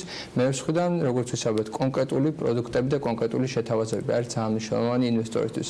რაც უფრო დახვეწილია და მაქსიმალურ ინფორმაციას მივაწვით ადგილი, საინვესტიციო მოცულობის, კონკრეტული შეთავაზების და უკუგების შესახებ, რა თქმა უნდა, უფრო მარტივია რომ ინვესტორმა მიიღოს ეს გადაწყვეტილება. ამიტომაც თქვათ ამ ფორუმზე არის უკვე რაღაც შეთავაზებები, თუმცა ეს უნდა იყოს პერმანენტული პროცესი, როცა ჩვენ ახალ შეთავაზებებს ვქნით, ვადგენთ მისგან საინვესტიციო შეთავაზებას და წავდგენთ ამას პოტენციურ ინვესტორებს. ეგ აქვს თორე მაგალითად ისეთი პაკეტი მომზადებული, რომელიც საპრივატიზებო ნუსხასთან ერთად, რომელიც კახეთის კონკრეტულად კახეთის რეგიონს თქვათ მოიცავს, კიდევ დამატებით რაღაცა სხვა შეთავაზებებს აერთიანებს ინვესტორისათვის.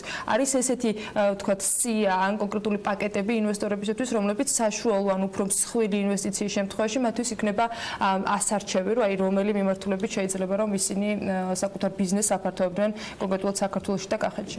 რა თქმა უნდა, ესეთი კატალოგი არსებობს უკვე ჩვენი სააგენტოს ფარგლებში, ეს შეეხება არა მხოლოდ კახეთს ამ შემთხვევაში, არამედ სხვა რეგიონების შეთავაზებებსაც, ასევე მუშაობთ ქონების მართვის სააგენტოს და რომელსაც ასევე ექნება თავისი საპრივატიზაციო ადგილები წარმოდგენილი და იგივე სხვა კერძო კომპანიებსაც, რომელსაც უკვე აქვთ კონკრეტულ ამ ფორუმზე არის უკვე ინტეგრირებული ეს ნაწილები, რომ მაინც რომ ჩვენ გვქონოდა სერიოზული შეთავაზება. თქვენ შედეგი ახსენეთ და შედეგზე ორიენტირებულობა, რა შედეგი გინდათ რომ მიიღოთ ყველაზე მინიმალური ამ ერთდღიანი ფორუმიდან?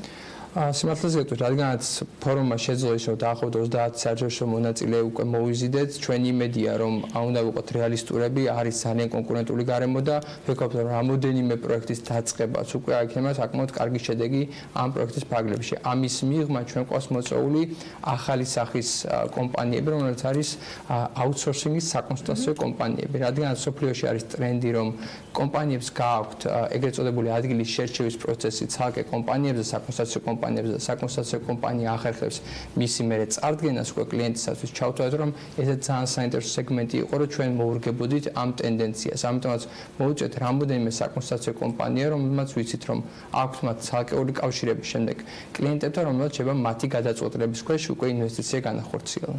გასაგებია, დიახ ბატონო. დავამატებდი ერთს, რომ აი გარდა ამ თვითონ ამ გლობალური ხედვისა ძალიან მნიშვნელოვანი არის, რომ ამ ფორუმმა საშუალება მოგცვა თვითონ მუნიციპალიტეტებს სხვანაირად შეეფასებინათ თავიანთი შესაძლებლობები.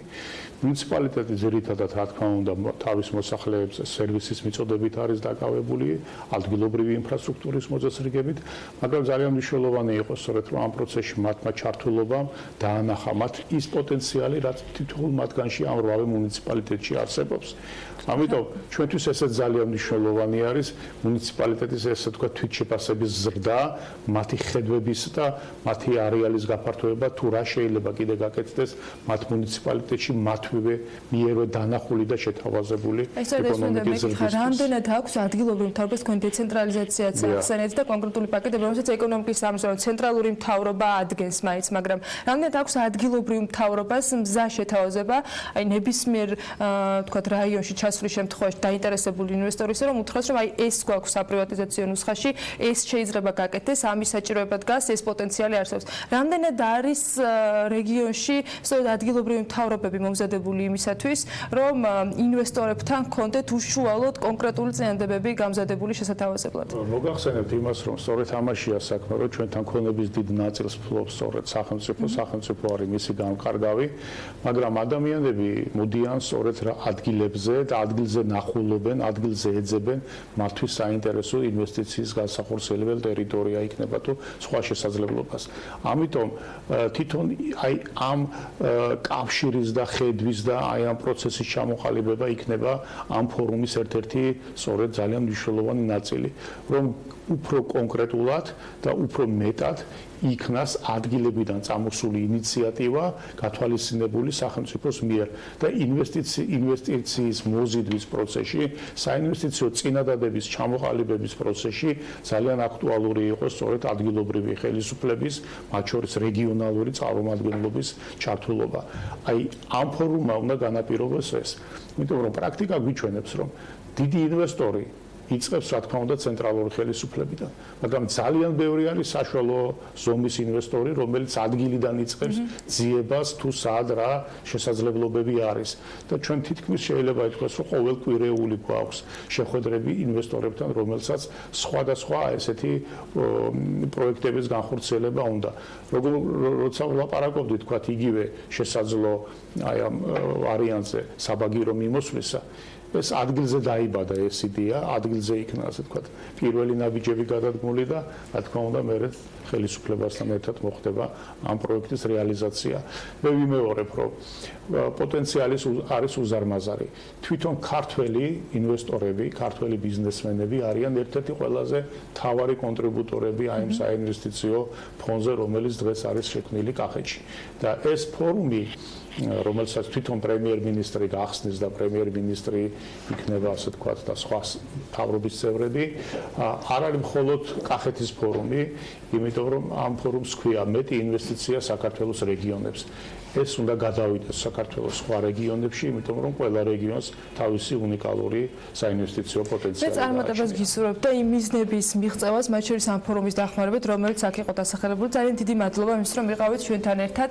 თორინკე ზირაქიშვილს აწარმოეს საქართველოს დირექტორის მოადგილის და ირაკლი ქადაგიშვილს კახეთის მხარეში სახელმწიფო რწმუნებულს მასპინძლობით საქმიანი ეთერში. ძალიან საინტერესო პროექტები დაგვიანოსეს ჩვენმა სტუმრებმა და კიდევ უფრო საინტერესო იქნება შეჯამება ამ ფორუმის შემდეგ ყველა იმ პოტენციურ ადგილობრივ თუ უცხოელ ინვესტორთან შესაძლო პროექტებისა, რომელსაც ველოდებით უკვე 30 მაისს დაგეგმილი ფორუმის შემდეგ. მადლობა თქვენ კიდევ ერთხელ იმისათვის, რომ იყავით ჩვენთან ერთად. მცირე სარეკლამო პაუზა გველდება და რამდენიმე წუთში დაგიბრუნდებით.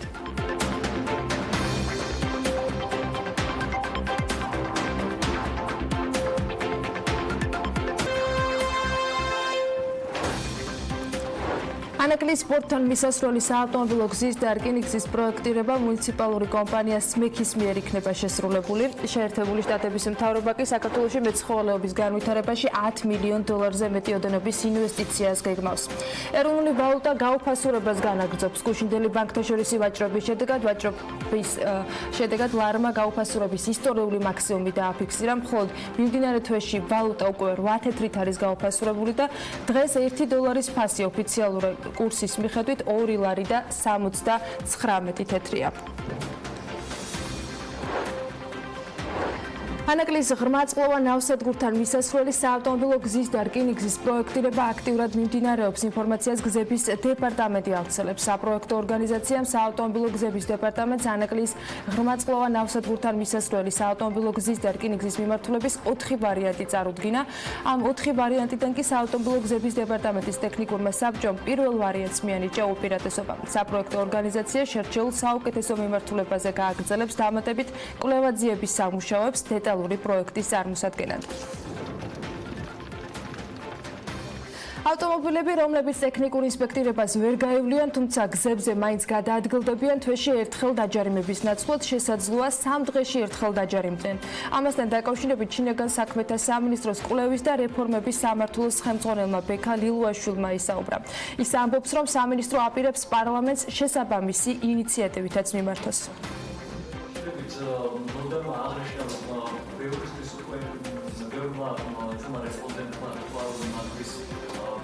2020 წლიდან ავტოსატრანსპორტო საშუალების კატალიზური გარდაქმნით აღჭურვის ვალდებულება და ჟანგბადის შთანთქმის კოეფიციენტის კონტროლი ამოქმედება.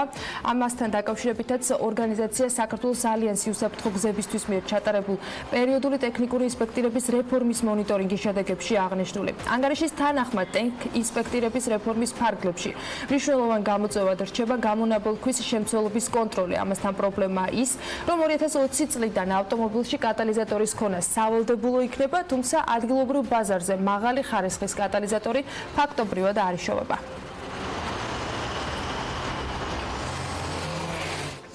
2019 წლის 3 თვის პერიოდში ფიზიკურ და იურიდიულ პირებზე სულ ჯამში 36608 ვიდეო ჯარიმაა გამოწერილი, რომელთა საფუძველზეც ბიუჯეტში შესულმა თანხამ $3 მილიონ გადააჭერბა. ამასთან დაკავშირებით ინფორმაცია ორგანიზაცია საქართველოს ალიანსი უსაფრთხო გზებისთვის მიერ ჩატარებული პერიოდული ტექნიკური ინსპექტირების რეფორმის მონიტორინგის შედეგებში აღნიშნული. ამ ანგარიშის თანახმად 2019 წლის 25 მარტის მდგომარეობით ქვეყნის მასშტაბით მოქმედებდა სამინისტროს ერთიან ქსელში ჩართული 2204 ვიდეოკამერა, მათ შორის 1375 ზოგადი ხედვის და 829 ნომრის ამომცნობი. ანგარიშში ვკითხულობთ, რომ შინაგან საქმეთა სამინისტროს შემუშავებული აქვს საკანონმდებლო ინიციატივა, რომლის თანახმადაც ვიდეო ჯარიმები მოხდება ინსპექტირების ვადიდან 30 დღის ნაცვლად ყოველ 3 კალენდარულ დღეში. ავტოსადგურების რეფორმა კი წელს უნდა დაიწყოს. BMG-სთან ეკონომიკისა და მდგრადი განვითარების მინისტრის მოადგილე მაკაკი საღირაშვილმა ისაუბრა ამ თემაზე და ის ამბობს, რომ რეფორმის ძირითადი ჩარჩო დოკუმენტი შემუშავებულია, მათ შორის საკანონმდებლო ცვლილებებიც. კანონის მიხედვით ქვეყანაში ავტოსადგურების ლიცენზირების წესი შეიცვლება. რეფორმა შეეხება როგორც ავტოსადგურებს, ისე გადამყვან კომპანიებს. წინასწარ როგორც ცნობილია, დაწესდება ახალი სტანდარტი თუ როგორი უნდა იყოს ავტოსადგურების იერსახე და ავტო გადამყვანებში მომსახურების დონე. წავსაპირებთ რომ გავაკეთოთ ამის პრეზენტაცია და შემდეგ უკვე ინიციირება, იმიტომ რომ საკანონმდებლო ცვლილებები არის საჭირო. ნორმატიული ბაზა უნდა შეიქმნეს და შემდეგ ამ ბაზის იმპლემენტაცია. რაც პრინციპში მომზადებულია როგორც მომზადებული გვაქვს დაწერილი გვაქვს. წლის ბოლომდე თბილისში 60 ელექტრო სატრანსპორტო საშუალების დამტენი დამონტაჟდება. BMG-ის მერის ქონების მართვის სააგენტოში უთხრას, რომ კომპანია შეპასე ქართლი ენერჯი ვალდებულია დედაქალაქის მასშტაბით პირველ ეტაპზე წინასწარ შერჩეულ 30 ადგილზე ელექტრო სატრანსპორტო საშუალებების დამტენები განათავსოს. ასევე მომდევნო ეტაპზე 1 წლის განმავლობაში კომპანია ვალდებულია ელექტროდამტენები დამატებით მუნიციპალიტეტის მიერ მიწოდებულ კიდევ 30 ადგილზე განათავსოს. მუნიციპალიტეტი დამატებით ადგილებს მოსახლეობის მოთხოვნის მიხედვით განსაზღვრავს.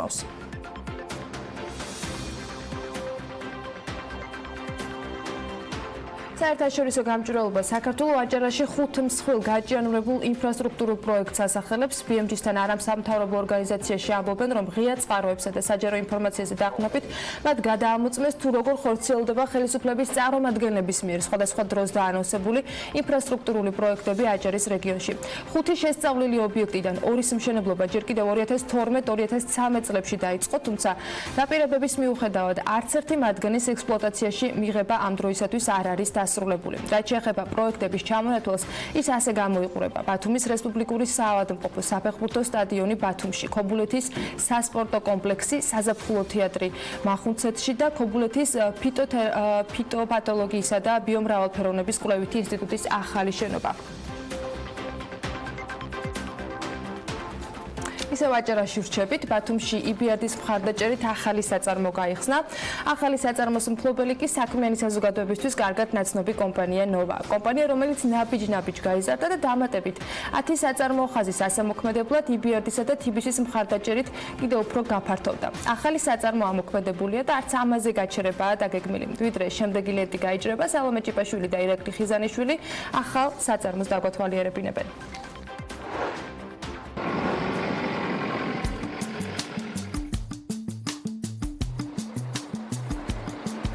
სამშენებლო მასალების კომპანიამ ნოვა ქალაქ ბათუმში TBC ბანკისა და EBRD-ის მხარდაჭერით განახლებული საწარმოს პრეზენტაცია გამართა. პრეზენტაციას თავად TBC ბანკისა და ევროპის რეკონსტრუქციისა და განვითარების ბანკის წარმომადგენლები ესწრებოდნენ, რომლებიც საწარმოს მუშაობასა და ახალ საწარმოო ხაზებს პირადად გაეცნენ. ძალიან მოხარულები ვართ, რომ ამ პროექტის ნაწილი ვიყავით TBC ბანკთან ერთად. ნოვა არის წარმატებული ქართული კომპანიის ერთ-ერთი საუკეთესო მაგალითი, რომელსაც ძალიან მაღალი სტანდარტების წარმოება აქვს, რაშიც დღეს ჩვენ თვითონაც დავწმუნდით. მომავალშიც EBRD აუცილებლად გააგრძელებს მსგავსი წარმატებული კომპანიების დაფინანსებას და დავეხმარებით მათ ზრდაში. საერთო ჯამში პროექტის ფარგლებში, რომელიც TBC-სა და EBRD-ის მხარდაჭერით ხორციელდება, ნოვამ დამატებით 10 საწარმოო ხაზი დანერგა. მეტალოგრამიტის, პროფნასტილის სასახურავე მასალის, წყალსაწრეთის სისტემების, მეტალოპლასმასის კარფანჩრის, არმირების პროფილების საწარმოო ხაზები კომპანიის თბილისისა და ბათუმის ფილიალებში განთავსდა. ამ პროექტის ფარგლებში გათვალისწინებული იყო როგორც კომპანიის ინფრასტრუქტურის განვითარება, ასევე ახალი საწარმოო ხაზების დამატება.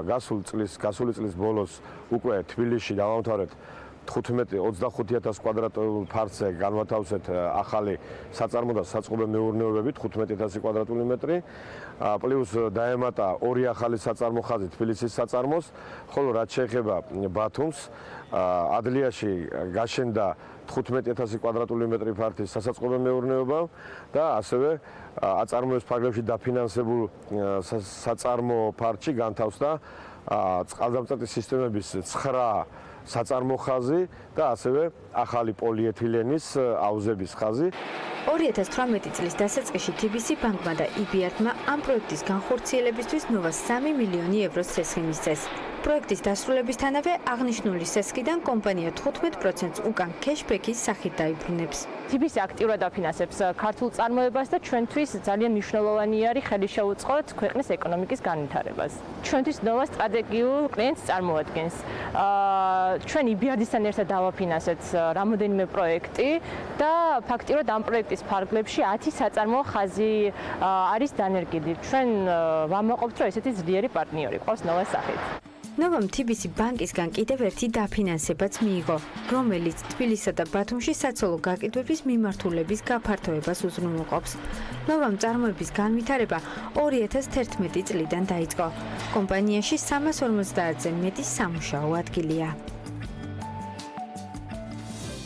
7000 თანამშრომელი და მთელი საქართველოს მოსახლეობის ტოლი რაოდენობის კლიენტები მუდმივად ინოვაციური, ახალგაზრდული და წარმატებაზე ორიენტირებული TBC საქართველოს ფარგლებს უკვე გასდა. პორტფელი ორჯერ გაზარდა და არც შეჩერებას აპირებენ. ამისთვის არც არანაირ წინაპირობა შეუქმნიათ საქართველოში უმსხვილესი ბანკის მმართველებს, რომელთა გუნდიც რამდენიმე თვის წინ კიდევ ერთი წევრი შეივსო. ლევან შავკაციშვილი კორპორატიული კლიენტების მომსახურების დეპარტამენტის უფროსის პასუხისმგებლობას კისრულობს, პირველად შედეგებს და დეპარტამენტის მნიშვნელობას კი TBC-თვის ჯერ TBC ბანკის გენერალური დირექტორის მოადგილისგან გოგა თხელისაგან მოვეკითხავთ. მოგესალმებით, მადლობა მსოფლიოდან ერთად. მადლობა მოწვევით. ბატონ გოგა, თქვენგან დავიწყო პირველ რიგში, რა მნიშვნელობის არის, რა მოცულობის არის ბანკში კორპორატიული კლიენტების მიმართულება და როგორი არის ბოლო კვარტალის შედეგები, რა პასუხისმგებლობები ეკისრება ჯამში ლევანს, ვიდრე მასთან გადავიდოდეთ საუბარი. დიდი სიამოვნებით მოგახსენებთ დილამშვიდობის. TBC ბანკში კორპორატიული ბიზნესი ისტორიულად არის სტრატეგიული მიმართულება, მას შემდეგ რაც დაფუძნდა TBC ბანკი. ჩვენ საკმაოდ საინტერესო პოზიცია გვიკავია. ერთის მხრივ ვართ ბანკის მესამედი, თუ შევხედავთ ჩვენ საკრედიტო და შემოსავლების მოცულობას, მაგრამ თქვენ ახსენეთ 7000 თანამშრომელი, მაგრამ ეს მესამედი მთლიანი ბანკის იმართება მხოლოდ 120 ადამიანის მიერ. ანუ საკმაოდ ისეთი მცირერიცხოვანი, მაგრამ ძალიან ძლიერი გუნდი გყავს. ბოლო წლები იყო მნიშვნელოვანი განვითარების კუთხით. ჩვენ ძალიან ამაყები ვართ, რომ არაერთმა ქართულმა კომპანიამ აგვირჩია ჩვენ ძირითად ფინანსურ პარტნიორად. ნოვა არის ძალიან კარგი მაგალითი, იმიტომ რომ ნოვასთან 2 წელზე ნაკლებია ჩვენ რაც თანამშრომლობა დავიწყეთ და უკვე ხელი შეუწყეთ მნიშვნელოვნად გაფართოებაში, ერთად ვიმუშავეთ, EBRD ჩაერთო მათ დაფინანსების სტრუქტურაში. ეს არის ძალიან კარგი მაგალითი, როგორ შეიძლება იყოს ბანკი ხელშემწყობი ჩვენი კლიენტების განვითარებისათვის. რაც შეეხება ბოლო შედეგებს, კარგი არის, რომ თვითონ ბაზარი, კორპორატიული ბიზნესი იზრდება. ბოლო კვარტალის შედეგებს თუ შევხედავთ, დაახლოებით 25%-ით არის გაზრდილი საქართველოში კორპორატიული ბიზნესი. აქედან TBC ბანკს თუ ავიღებთ და შევადარებთ 2019 წლის პირველ კვარტალს, 2018 წლის პირველ კვარტალს, ჩვენი და არის 30%. ანუ ეს და აისახა ეკონომიკის დაახლოებით 12-13 სექტორზე, საკმაოდ დივერსიფიცირებული იყო, ვიზრდებოდი როგორც სრულ კომპანიებთან, ასევე საშუალო ზომის კომპანიებთან. განსაკუთრებით მინდა გამოყო ლევანის შემოერთებასთან ერთად, რომ ლევანი ჩვენთან არის უკვე 6 თვეა და საგრძნობლად გაიზარდა რეგიონში და საშუალო ზომის ბიზნესებში ლევანის ჩართულობით ჩვენი დის მაჩვენებელი და ბოლო თვეების დაში ამას ლომის წილი ჰქონდა დაკავებული. ან შეგვიძლია ვთქვათ, რომ 2019 წლის პირველი კვარტალი 2018 წლის პირველ კვარტალთან შედარებით 30%-იან ზრდას TBC ბანკში 30%-იან ზრდას აისახა კორპორატულ ბიზნესში 900 მილიონ ლარის ნაზში. რა არის სამიზნე? თქვენ ახსენეთ, რომ სულ 120 ადამიანი ემსახურება და მესამედი უკავია ჯამში ბანკის პორტფელისა. თქვენი სამიზნე რა არის? ეს 120 ადამიანი რამდენს უნდა გაწდეს და როგორ შეიძლება რომ გადანაწილდეს პორტფელში კორპორატიული კლიენტების წილი? ჩვენი სამიზნე არის პირველ რიგში, რომ ჩვენი გუნდი მუდმივად ძლიერდებოდეს და ვითარდებოდეს. მნიშვნელოვანი არის, რომ ჩვენ სიძლიერეს განაპირობებს როგორც ადგილობრივი, ქართული, ასევე საერთაშორისო გამოცდილება და ძალიან კარგი ნაზავი გვაქვს, ასე ვთქვათ, ჩვენი კოლეგების ამ მიმართულებით. ჩვენი სამიზნე არის ის, რაც აი თქვათ, შეიძლება ნოვას მაგალითი იყოს თეგეტა ჯგუფის, რომელზეც ჩვენ რამოდენიმე კვირის წინ ვისაუბრეთ. ახლოს ვიყოთ ჩვენ კლიენტებთან, კარგად მოусმინოთ მათ და შევთავაზოთ გადაწყვეტები, რაც ხელს შეუწყობს მათ განვითარებაში და წარმატებაში. ამისათვის ჩვენ აქტიურად ვიყენებთ ჩვენ არსებულ შესაძლებლობებს და ასევე ვავითვალებთ TBC კაპიტალს, ჩვენ საინვესტიციო საბანკო ბიზნესს, რომლის მეშვეობითაც ჩვენ კლიენტებს ეძლევათ საშუალება, რომ გავიდნენ კაპიტალის ბაზრებზე საქართველოში, ასევე გავიდნენ საქართველოს ფარგლებს გარეთ და და ასევე მივცეთ საშუალება მათ, რომ უფრო როგორც მრჩევლებმა და არა მარტო დამფინანსებლებმა სწორი финансური სტრუქტურა და სწორი финансური სტრატეგია განსაზღვროთ მათი ბიზნეს განვითარებისათვის. ეს იყო ამოცანები, როცა 6 თვის წინ რომელიც 6 თვის წინ ლევანს დაუსახეთ თქვენ? დიახ, ეს და კიდე მრავალი სხვა რაზეც დარწმუნებულია ლევანი. აი, რაში მდგომარეობდა ეს ამოცანები და ცოტა მოგვიანებით აუცილებლად ვიტყვი მის ბიოგრაფიასთან დაკავშირებით კიდე უფრო მეც, იმიტომ რომ შთამბეჭდავი ბიოგრაფია იყო ნამდვილად. რატომ აღმოჩნდით ლონდონიდან თბილისში და TBC-ში რა ამოცანების გადასაწყვეტად ჩამოხვედით TBC-ში? დილამშტობის ძალიან დიდი მადლობა მოწვევისთვის. პირველ რიგში გეტყვით თქვა რატო TBC ბანკი და ალბათ ამას რამოდენიმე ძირითადი მიზეზი ჰქონდა. მე ვფიქრობ პირველი და ალბათ ყველაზე მნიშვნელოვანი იყო გუნდი, რომელთანაც ერთად კიდევ უფრო განვითარება მინდოდა ჩემი თავის ამ ბანკის და ასე ვთქვათ მინდოდა ამ სწორ დროს, როცა კორპორატიული ბიზნესი ასე მნიშვნელოვანია ჩვენი ბაზრისთვის, მოკლედ ასე ვთქვათ მონაწილეობა მიმიყო. რატო საქართველოში თქვათ რატო დაუბრუნდი საქართველოში? სიმართლე გითხრათ, წასვლისთანავე მოკლედ ძალიან დიდი სურვილი მქონდა დაუბრუნებულიყავი, თუმცა ძალიან მნიშვნელოვანი იყო სწორი დრო, სწორი პოზიცია და სწორ გუნდს შემოვერთებოდი და მე ვფიქრობ ეს პოზიცია და ეს შესაძლებლობა ზუსტად მაგის ასე ვთქვათ შესაძლებლობას მაძლევდა. მოკლედ რო გითხრათ, ალბათ ვთქვათ რას ვაკეთებდი Citibank-ში და მას შემდეგ დაახლოებით 18 კაპიტალში 10 წელი. დიახ, დაახლოებით 8 წელი ვიყავი Citibank-ში, სადაც ვფარავდი მსხვილ გრძელვადიან და ასე ვთქვათ სინდიცირებულ და სტრუქტურულ ცესხებს. დაახლოებით ვთქვათ შეგრძნება რომ გაგვიჩნდეს ამხელა რასტიშტავს გრძელვადიანი და ვთქვათ ზომით, ეს იყო დაახლოებით 100 მილიონი და ზევით პროექტები. ამ მუშაობის დროს ვფარავდი როგორც განვითარებულ ბაზრებს, ასევე განვითარებაც, რაც სიმართლე გითხრათ იმის შესაძლებლობა მომცა, რომ კარგად და ახლოს დავრჩენილიყავი ჩვენ ბაზართან. 8 წლის მანძილზე სამწუხაროდ მხოლოდ ერთი ტრანზაქციის განხორციელება შეუძლია საქართველოში, ეს იყო ოპიკის მიერ ნაწილობრივ გარანტირებული, ასე ვთქვათ, 50 მილიონამდე დაფინანსება ერთ-ერთ ფინანსურ ინსტიტუტისთვის და მე ვფიქრობ, რომ რაც ალბათ ძალიან მეხმარება არის იქაური გამოცდილება, რაც მივიღე Citibank-ში და Greensill Capital-ში. ეს Greensill Capital-ი ალბათ საქართველოსთვის შედარებით უცნობი კომპანია, ასე ვთქვათ, ლონდონშიც ბუტიკად ითვლება, თუმცა არის მსოფლიო მასშტაბით და გლობალური მასშტაბით ერთ-ერთი ლიდერი სამუშაო კაპიტალის დაფინანსებაში ინოვაციური გზებით, კაპიტალური ბაზრების რესურსის და ინვესტორების გამოყენებით და რაც მინდა აღვნიშნო ამ გამოცდილებასთან ერთად ალბათ რაც იქნება ყველაზე და ძალიან დამეხმარება არის წასვლამდეც აქაც სიმართლე გითხრათ ასე ვთქვათ დრო მაქვს დახარჯული და ასე ვთქვათ გამოცდილება მაქვს კორპორატიულ კლიენტებთან მუშაობის. წასვლამდე ვიყავი პროკრედიტ ბანკში კორპორატიული განყოფილების ერთ-ერთი ჯგუფის ხელმძღვანელი და ეს ერთ-ერთი ჯგუფი იყო, რომელიც ფარავდა თბილისს და აღმოსავლეთ საქართველოს სიმართლე გითხრათ ძირითადი ბირთვი კორპორატიული ასე ვთქვათ ბიზნესის იმართებოდა. აი ამ შუალედში ვიდრე თქვენ იყავით საქართველოში, მე ლონდონში და ახლა კვლავ საქართველოში ამ შემთხვევაში TBC-ში, რა შეიცვალა იმ კულტურაში, რომელიც არის კორპორატიული კლიენტების მომსახურება და მე წეღან ვიკითხე, ანუ რა სამიზნე გაქვთ თქვენ, იმიტომ რომ არსებობს სხვაობები, ხო, იგივე 10 წლიანი ლონდონში მუშაობის გამოცდილების შემდეგ საქართველოში TBC-ის გუნდი ახსენეთ თქვენ და მნიშვნელობა სწორედ ამ გუნდის მიმართ გარკვეული არჩევანის გაკეთებისა.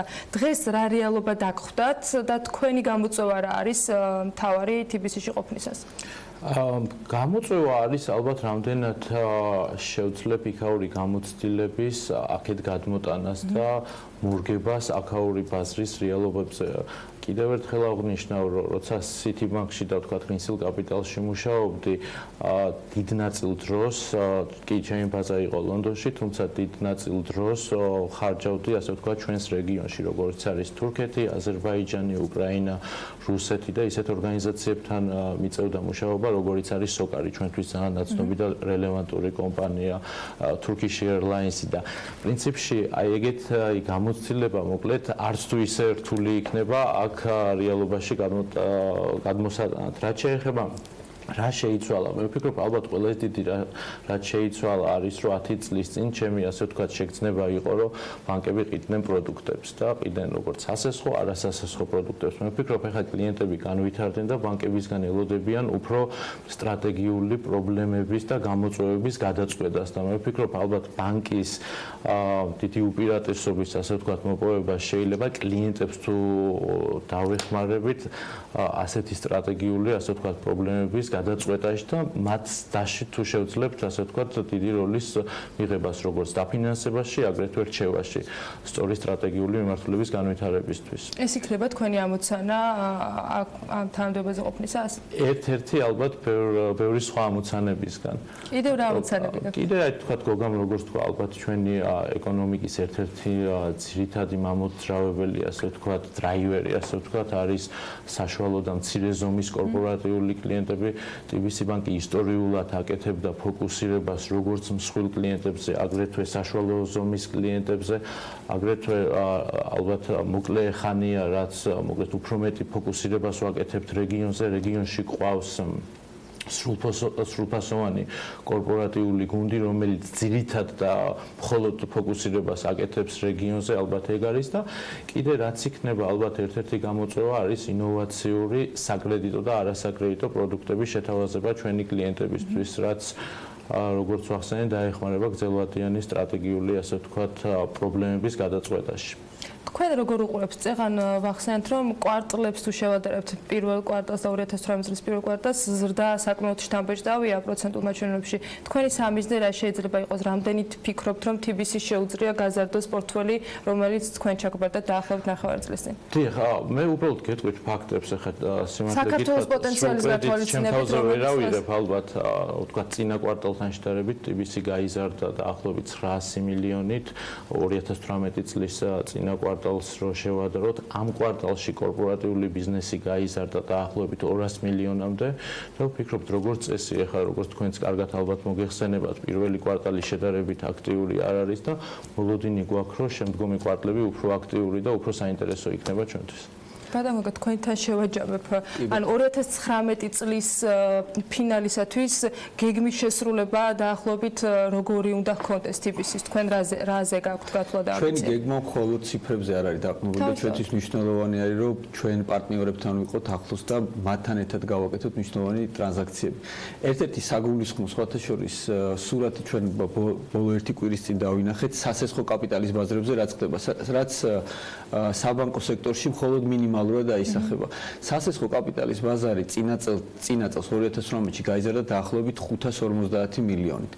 აქედან საბანკო სექტორში მხოლოდ მცირე ნაწილი არის მოქცეული, მაგრამ ქართულ კომპანიებს მიეცათ საშუალება, რომ გასულიყვნენ კაპიტალის ბაზრებზე და უფრო დივერსიფიცირებული დაფინანსების წყაროები მიმოიხილათ. 550 მილიონი უკვე ედრება ფაქტურად კორპორატიული ბიზნესის და ქვეყანაში და მნიშვნელოვანია, რომ ჩვენი ხელშეწყობით ამაში TBC ბანკს 55% აქვს უკვე სასესხო კაპიტალის ბაზრების ტრანზაქციებში. ჩვენ ვაძლევთ საშუალებას ბიზნესებს ქონდეთ ალტერნატიული დაფინანსების წყარო. აი ეს არის ერთი კარგი მაგალითი, სად გვინდა ჩვენ დაპოზიციონირდეთ და ძალიან გვინდა, რომ ეს წელი იყოს ჩვენ რამოდენიმე მნიშვნელოვან პარტნიორთან სტრატეგიული გადაწყვეტილებების ხელშემწყობი წელი ჩვენი მხრიდან და ჩვენ გვაქვს რამოდენიმე პროექტი, რაც დარწმუნებული ვართ ჩვენ, რომ წლის მეორე ნახევარში დავაანონსებთ, სადაც ერთობლივი მუშაობით ცნობილ კომპანიებს ექნებათ რაღაც გარღვევა ბაზარზე. ვისაც მიღებული პირობა არის, შესაძლოა რამდენიმე კომპანიას აუცილებლად გვექნება შესაძლებლობა, რომ ახალ პროდუქტებთან დაკავშირებით მათ შესახებაც ვისაუბროთ. ძალიან დიდი მადლობა და წარმატებები დაგისურვოთ და რა თქმა უნდა ველოდები კომპანიების კონკრეტულ სახელებს, რომლებიც ამ ფორმით იქნებიან თქვენი თანამშრომლები და თავის მხრივ თვითონ მიიღებენ განსხვავებული ფორმით დაფინანსებას, რომელიც მისცემს შესაძლებლობას კიდევ უფრო განვითარდნენ. მადლობა ძალიან დიდი სტუმრობისათვის. გოგათ ხელიძეს TBC ბანკის გენერალური დირექტორის მოადგილეს და ლევან შავკაციშვილს TBC ბანკის კორპორატიული კლიენტების მომსახურების დეპარტამენტის უფროს მასპინძლობდით საქმიანი დილის ეთერში. ვიდრე სარეკლამო პაუზაზე გავალთ, კიდევ ერთი ინფორმაცია გვაქვს დილის მაყურებლისათვის. 31 მაისიდან თამბაქოს ბიზნესისათვის ახალი ვალდებულება ამოქმედდება, რომლის მიხედვითაც მწარმოებლები და იმპორტიორები ვალდებულები ხდებიან პროდუქტის სარეალიზაციოდ გატანამდე ნაწარმის შემადგენლობის შესახებ ჯანდაცვის სამინისტროს ინფორმაცია 3 თვით ადრე წარუდგინონ. დარღვევის შემთხვევაში კი მწარმოებლები 5000 ლარით დაჯარიმდებიან. ახალი ვალდებულების დეტალებს თათია ჩაფიჩაძე არკოდა და მოდით ნახოთ როგორი არის შედეგი.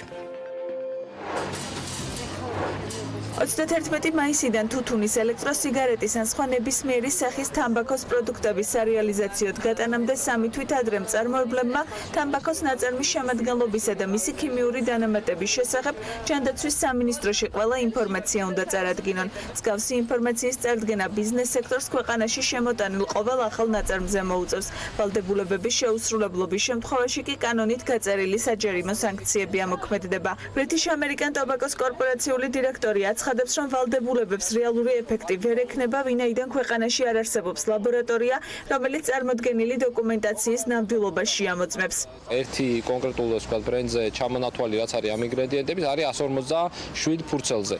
ეს 157 გადავამრავლოთ ახლა 20-ზე, მივიღებთ რაღაც საშინელ და 7000 თუ რაღაც ვთქვათ გვერდზე არის საუბარი, რომელიც ჩვენ უნდა წარვადგინოთ ჯანდაცვის სამინისტროში და მიზანი რა არის, რომ იმ კონკრეტულ ჩამონათვალს, რომელიც აი ამ ვთქვათ 7000 გვერდზე არის მოცემული, ისინი გადაამოწმებენ. სამწუხარო რეალობა ვთქვათ არის ის, რომ საქართველოში არ არსებობს არათუ ამ ინგრედიენტების ჩამონათვლის გადამოწმების საშუალება, არამედ არ არსებობს კოლექცია არსებული ტარნიკოტინი და CO, რაც არის დატანილი, ან მყუთავიანი ნიკოტინის შემცველობა, ზღვრული ოდენობა, რომელიც 10 მილიგრამზე მეტი არ უნდა იყოს, იმის გადამოწმებელი არანაირი ლაბორატორია.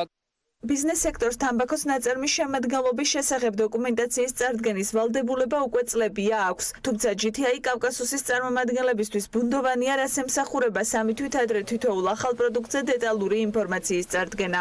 ცოტა გაუგებარია ჩემთვის ეს გადაწყვეტილება, იმიტომ რომ თვისობრივად არაფერი არ იცვლება. იგივე ევროკავშირის მაგალითი რო ავიღოთ, იქაც დამკვიდრებული პრაქტიკაა, რომ ყველა კომპანია, ვინც წარმოდგენილია ბაზარზე, წელიწადში ერთხელ აგზავნის შესაბამის ანალოგიურ ინფორმაციას შესაბამის უწყებებში.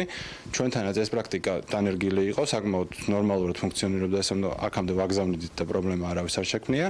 როდ დამატებით კიდე ერთხელ ბერკეტი გაჩნდა, რომ 3 თვით ადრე რაღაცა დამატებით საქაღალ და სამუშაო შეიქმნება.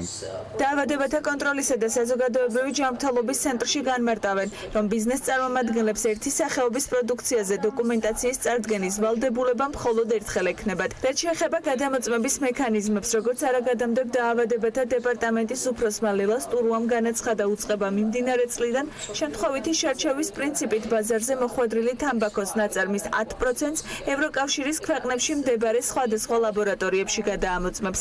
ესე არ არის, რომ ინდუსტრია გვაწოდებს და ეს მის მიერ შეთხზული, ასე ვთქვათ, არის ჩამონათვალი ლაბორატორიებისა, რომელსაც ქვეყანა ინდობა, სხვადასხვა მიმართულებით და მათ შორის თამბაქოსთან დაკავშირებითაც ეს არის ევროკავშირის აკრედიტაციის მქონე ლაბორატორიები, რასაც ვენდობით. თუმცა მიუხედავად იმისა, რომ ამ ლაბორატორიებს ვენდობით, გარკვეული 10% იმ შემოტანილი ინფორმაციისა გადამოწმდება სხვა ლაბორატორიებში. შემთხვევითაც შერჩევით არა გამიზნულად რომელიმე ბრენდი ან კომპანია, არამედ შემთხვევითაც სხვადასხვა კომპანიის სხვადასხვა პროდუქცია იქნება შემოწმებული. ადმინისტრაციულ სამართალდარღვევათა კოდექსის თანახმად ბაზარზე განთავსებამდე არაუგვიანეს 3 თვისა ფილტრიანი და უფილტრო სიგარეტებისაგან გამოქვეული ნივთიერებების გაზომვის სტანდარტების შესაბამისად ჩატარების დამადასტურებელი დოკუმენტაციის წარმოუდგენლობა და თამბაქოს ნაწარმის ინგრედიენტების თაობაზე ინფორმაციის წარმოუდგენლობა მწარმოებლის 5000 ლარით დაჯერიმებას გამოიწვევს.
დიდი ამბებია ბრიტანეთში. ტერეზა მეი მითის და ამავე დროს ბრიტანეთში გამართულ ევროპარლამენტის არჩევნებში ბრექსიტის პარტია იმარჯვებს. წინასწარი შედეგების მიხედვით ევროპარლამენტში ყველაზე დიდ ბლოკად კვლავ მემარჯვენე ცენტრისტული ევროპული სახალხო პარტია რჩება. შედეგები გააუმჯობესეს ლიბერალურმა და მწვანეთა პარტიებმა, ასევე ნაციონალისტურმა პარტიებმა. შედეგების თანახმად სახალხო პარტიას კოალიციის შესაქმნელად მხოლოდ სოციალისტურ და დემოკრატიულ ბლოკებთან თანამშრომლობა აღარ ეყოფა და ლიბერალური და მწვანე პარტიების მხარდაჭერაც დასჭირდება. მოკლედ, საინტერესო დროა ევროპაში და რატომ ამისთვის მსოფლიო როგორც ასეთი ყველაზე კარგი მოპასუხია, რომელიც ტრადიციულად თავს მომდევნო რამდენიმე წუთით ბუკა პეტრიაშვილის დახმარებით საქმიანი დილის ეთერში მოიყრის. ბუკა, დილა მშვიდობისა. დიდი ამბები იყო მართლა გასული ერთი კვირის განმავლობაში ყველაფერმა ერთიანად მოიყარა თავი მე. ნამდვილად ეს ამბები ეხანდენელა რა თქმა უნდა კიდევ ახალ ფაზაში გადადის და კრებს ახალ ძალებს, მაგრამ არჩევნებმა ევროპარლამენტის არჩევნებმა დაგვანახა რეალურად ის რაზეც იყო მანამდე საუბარი ნაციონალისტური და პოპულისტური ძალების მოღონიერება, ესე ვთქვათ, იტალიელი, ფრანგი ნაციონალისტების საგრძნობი ზრდარი. ეს არ ნიშნავს იმას, რომ მათ უპირატესობის მოპოვება შეძლეს, მაგრამ აი მნიშვნელოვანი ზრდა აქვს, როგორც სალვინის, მატეო სალვინის, ისე მარინ ლეპენს, რომელმაც სხვათა შორის საფრანგეთში აჯობა მოქმედი პრეზიდენტის პარტიას წინ რესპუბლიკა. ამავე დროს წინ რესპუბლიკა გახდა ნაწილი ლიბერალურ-დემოკრატიული ალიანსის, რამაც უზრუნველყო ის, რომ ალდეს ამ ლიბერალურ-დემოკრატიული ძალების ალიანსს ევროპარლამენტში უკვე ექნება 108 ადგილი. აქტუალური იყო ერთმნიშვნელოვნად მწვანეთა პარტიის წინსვლა და თემები, რომელიც ეხება ეკოლოგიას, თემები, რომელიც ეხება კლიმატურ ცვლილებებს, ეს განიხილებოდა ისედაც მანამდე, რომ ევროპაში პირველ სამეულში იყო მიგრაციის საკითხთან ერთად და ეკონომიკის საკითხთან ერთად ეკოლოგიური პრობლემები, გარემოს დაცვის საკითხი და ეს აისახა კიდეც პარლამენტში. ამის შემდგომ და რა თქმა უნდა, როგორც აღნიშნე, ფიასკო კონსერვატორების და ლეიბორისტების დიდ ბრიტანეთში ბრექსიტის პარტიამ საოცარი წინსვლა განახორციელა, გაიმარჯვა საერთოდ თვითონ ბრექსიტის პარტიამ დიდ ბრიტანეთში 31.4% აიღო და სერიოზულად იქნება წარმოდგენილი 31 ოქტომბრამდე. ეს ის ვადა არის, როდესაც უნდა დასრულდეს დიდი ბრიტანეთის ევროპარლამენტში, ევროპულ სტრუქტურებში და ევროკავშირში ყოფნა, რის შემდეგადაც ეს მანდატები უკვე უნდა გადაუნაწილდეს სხვა ქვეყნებს და მათ შესაბამის კანონმდებლებს. ეხლა ყველაზე მნიშვნელოვანი და ყველაზე ცხელი საკითხი, რომელიც დგას ევროპელების წინაშე, ეს არის ევროპის ხელმძღვანელ უმაღლეს თანამდებობებზე შერჩევა კანდიდატების.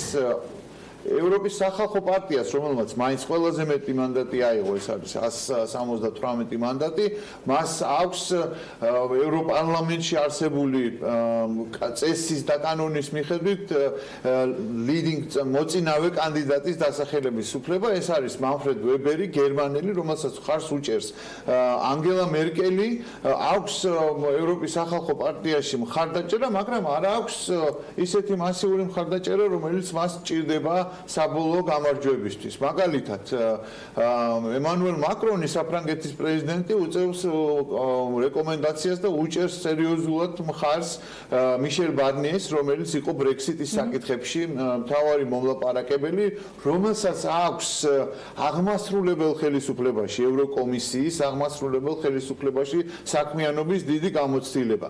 ისევე როგორც სხვა კანდიდატებს, პროგრესული სოციალისტების და დემოკრატების ალიანსს ყავს თავისი პირველი ვიცე-პრეზიდენტი ევროკომისიის ჰოლანდიელი ფრანკ ტიმერმანსი, რომელიც არის ძალიან გამოცდილი დიპლომატი, იყო ჰოლანდიის საგარეო საქმეთა მინისტრი, მნიშვნელოვან მიმართულებებს ხელმძღვანელობს ევროკომისიაში და არის აი მართლაც ძალიან სერიოზულად ჩართული და სერიოზული კანდიდატი იმისათვის, რომ იყოს წარდგენილი და ასევე არის სახელდება დანიელი პოლიტიკოსი მარგრეტ ვესტაგერი, რომელსაც ასევე წარმოადგენენ მემარცხენე ყაიდის ლიბერალური პარტიები და უჭერენ აქტიურად ხარს. აი ძირითადი ბრძოლა შეიძლება ესე ითქვას ამ კანდიდატურების და ევროკომისიის პრეზიდენტის კანდიდატურის ირგვლივ წარიმართება. ჟან-კლოდ იუნკერს მოქმედ პრეზიდენტს აქვს 1 ნოემბრამდე უფლებამოსილება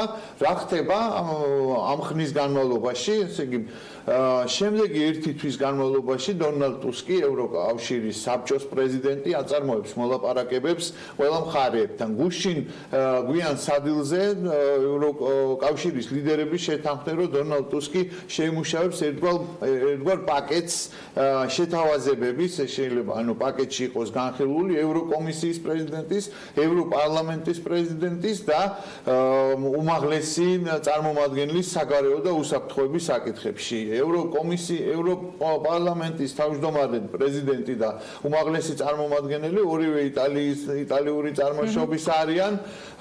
არ არის მაინდა-მაინც მაღალი მოლოდინი, რომ იტალიელებივე ჩაანაცვლებენ, იმიტომ რომ მთელ რიგ საბიუჯეტო დეფიციტზე სერიოზული ურთიერთდაპირისპირებაა შიგნით იტალიის მმართველ ძალასა და ევროკომისიას შორის, ასე რომ აი ამ დასახელებულ კანდიდატებთან ერთად ასევე მაგალითად ტიმერმანსი შეიძლება განხილული იქნას როგორც ევროკომისიის პრეზიდენტის კანდიდატურად, ისე შეიძლება განხილული იყოს როგორც უმაღლესი წარმომადგენელი, ასევე უნდა შერჩეულ იქნას ევროკავშირის ევროპის ცენტრალური ბანკის ხელმძღვანელი. იმას თავისი ცალკე რეგულაციები აქვს.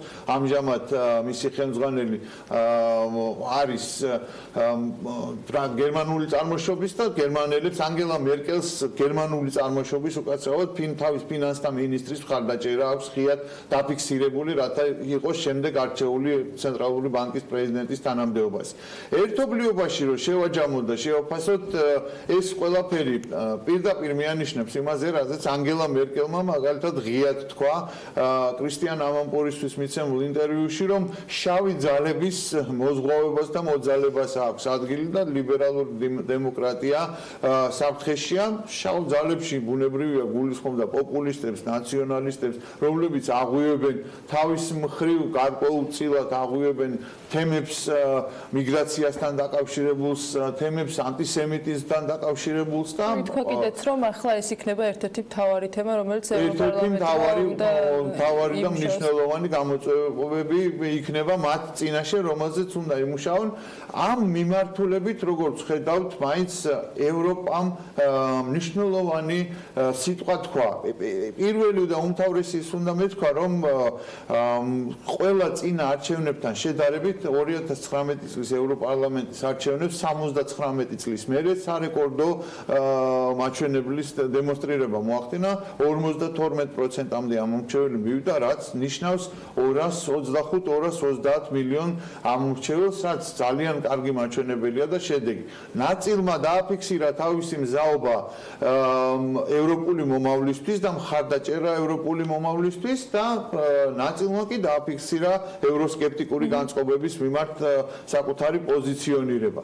ამ შემთხვევაში რეალურად უკვე ცხადია, რომ ევროპარლამენტს, ისევე როგორც სხვათა შორის ადგილობრივ პარლამენტებს, ევროპარლამენტს მოუწევს იდეოლოგიური ასთა უთანხმოების გვერდზე გადადება და ერთმანეთთან პოზიციონირება, რომ გადაწყვეტილებებამდე მივიდნენ, თორე შეიძლება ფუნქციონირების პრობლემაც შეექმნას. ევროპარლამენტის გარეთაც საინტერესო მოვლენებია, ხო, ევროპაში, ავსტრია, საბერძნეთი, რა ხდება ამ ქვეყნებში, აი ერთი კვირის განმავლობაში, თქვათ. ავსტრიაში, ავსტრიის და საერთოდ გლობალური პოლიტიკის ამომავალ თუ ამოსულ ვარსკვლავს ყველაზე ახალგაზრდა კანცლერს და ყველაზე ახალგაზრდა მთავრობის ლიდერს 32 წლის ასაკში სებასტიან კურცს უნდობლობა გამოუცხადა პარლამენტმა ოპოზიციურმა ძალებმა, რომლებმაც გარკვეული ბოიკოტი მოახდინეს, იმიტომ რომ ულტრამემარჯვენე თავისუფლების ავსტრიული თავისუფლების პარტიამ ყველა თავისი მინისტრი გამოიყვანა არსებული მინისტრთა კაბინეტიდან, კოალიცია დაიშალა და შეუერთდა სოციალ-დემოკრატებს უნდობლობის გამოცხადებაში.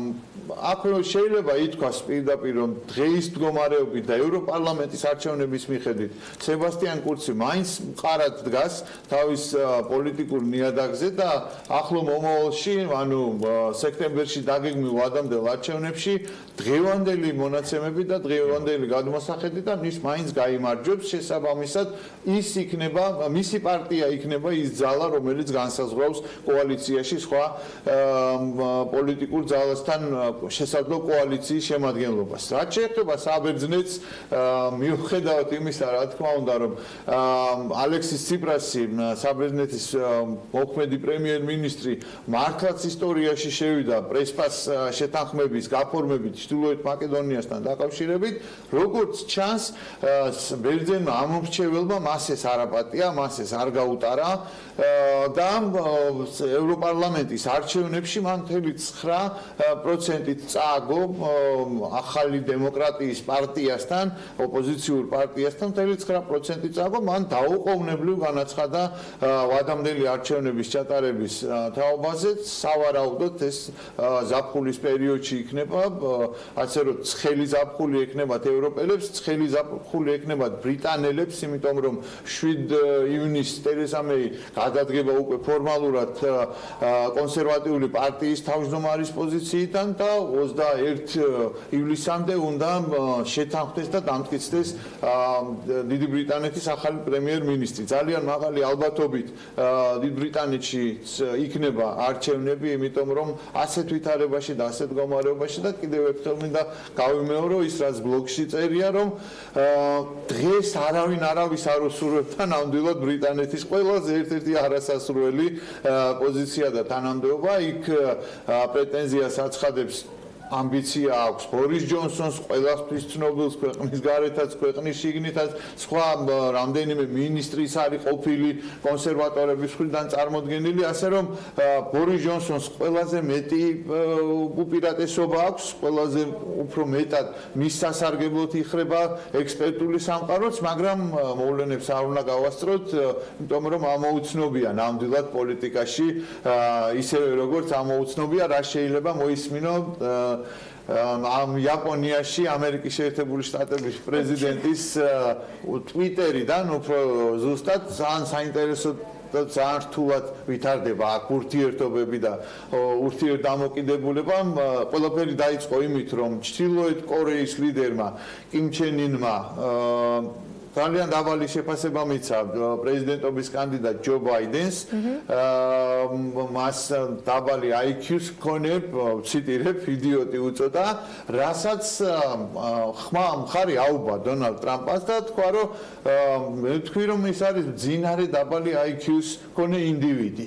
და მე ხომ არ მიხსენებია ის სიტყვა, რომელიც ახსენა კიმ ჩენ ინმა და ამ შემთხვევაში სხვათა შორის ექსპერტთა დაკვირვებით ორივე მხარე იგებს ამ ურთიერთდაპირისპირებიდან. ბაიდენის გუნდმაც ეგრევე უპასუხა, რა თქმა უნდა, ბუნებრივია, რომ ქვეყნის პარგლებს გარეთ ისეთ ადამიანთან შეამხანაგება და დამეგობრება, როგორიც არის კვლელი დიქტატორი კიმ ჩენ ინი და ამ ტვიტერის გამოქვეყნება მემორიალურ დღეზე, ეს არის ყველა ზღვარს ქვემო და ყველა ზღვარს მიღმა.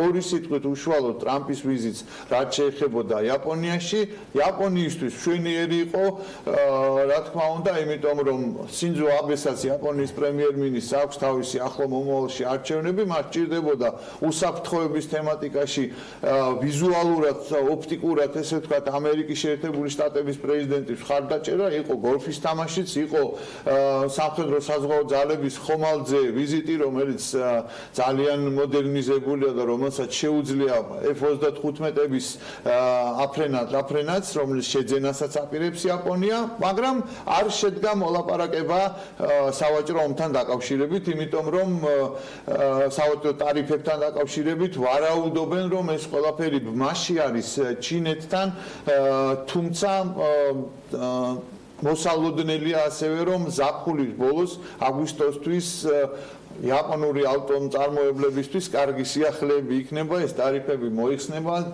შეთანხმება შედგება და ეს უკვე ძალიან წინ გადადგმული ნაბიჯი იქნება იაპონია ამერიკის შეერთებული შტატების ურთიერთობებში. და აუცილებლად უნდა გამოგვჩნდეს ის შეხვედრა, რომელიც ქართველის უმოისთვის მონაწილეობით შედგა, რომელმაც ყურადღება ჩვენი და არა მხოლოდ ჩვენი უკვე მიიქცია.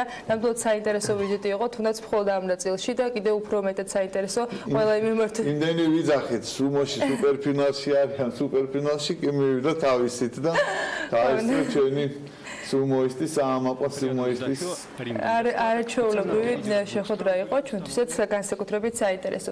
საინტერესო ამბები არის და დარწმუნებულია რომ ერთ კვირაში კიდევ უფრო საინტერესო სიახლეებით დაგვიბრუნდებით. ალექსი პეტრიაშვილი BMG-ის საერთაშორისო მიმოხილველი იყო ჩვენთან ერთად. ახლა წინ სარეკლამო პაუზა გულდება და შემდეგ სტუმართან ერთად გიბრუნდებით პირდაპირ ეთერში.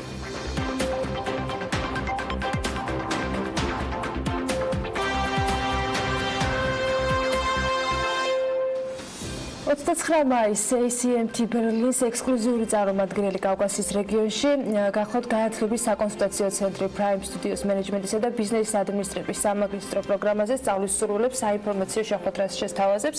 ვიდრე ონლაინ რეგისტრაციას გაევლით და დღეს საღამოს ბილტმორში მივხვდით ცოტას მენეჯმენტის და ტექნოლოგიის ევროპულ სკოლაზე მოგიყვებით, რომელიც ბერლინში მდებარეობს და ქვეყნის ერთ-ერთ წამყვან ბიზნეს სკოლად ითვლება. ამასაც თავისი მიზეზი აქვს. 2002 წელს დაარსებული სკოლა 25-მა უმსხვილესმა კომპანიამ დაარსა, ისეთება როგორც არის მაგალითად Daimler, BMW, Lufthansa, Airbus, Bosch, Siemens და ასე შემდეგ. მოკლედ თუ ამ ყველაფრით დაინტერესდით, ცოტა უფრო მეტის გარკვევა გვინდა, ამაში ჩვენი სტუმარი დაგვეხმარება ნიკ ბარნივილი, მენეჯმენტისა და ტექნოლოგიის ევროპული სკოლის აკადემიური პროგრამის ასოცირებული დეკანი შემოგვიერთდა საქმიანი სტუდიაში. მოგესალმებით, მადლობა იმისთვის რომ ხართ ჩვენთან ერთად. ვიდრე თავად უნივერსიტეტზე ვისაუბრებდით, საქართველოში თქვენი ჩამოსვლის მიზანი რა არის, რა შესაძლებლობა არის ადგილობრივი ახალგაზრდებისათვის, დაინტერესებული ადამიანებისათვის. დღეს საღამოს რა გეგმები გაქვთ, რა პრეზენტაციას აწყობთ, მოდით ამით დავიწყოთ ჯერ საუბარი. Yeah, hi. First of all, good morning. Thank you very much. დილა მშვიდობისა და დიდი მადლობა მოწვევისათვის. ძალიან სასიამოვნოა ჩემთვის საქართველოში დაბრუნება, არ არის ჩემი პირველი ვიზიტი. და ეს არის მენეჯმენტისა და ბიზნესის სკოლა საქართველოში, რომლის პრეზენტაციასაც ვაკეთებთ იმისათვის, რათა მოვიზიდოთ დაინტერესებული ადამიანები. ჩვენ უკვე გვქონდა შეხება ქართულ სტუდენტებთან, რომლებიც ჩამოვიდნენ გერმანიაში და დარჩნენ გარკვეული პერიოდის განმავლობაში სასწავლად და ისინი იყვნენ ძალიან განათლებული და მაღალი უნარჩვევების მქონე ახალგაზრდები.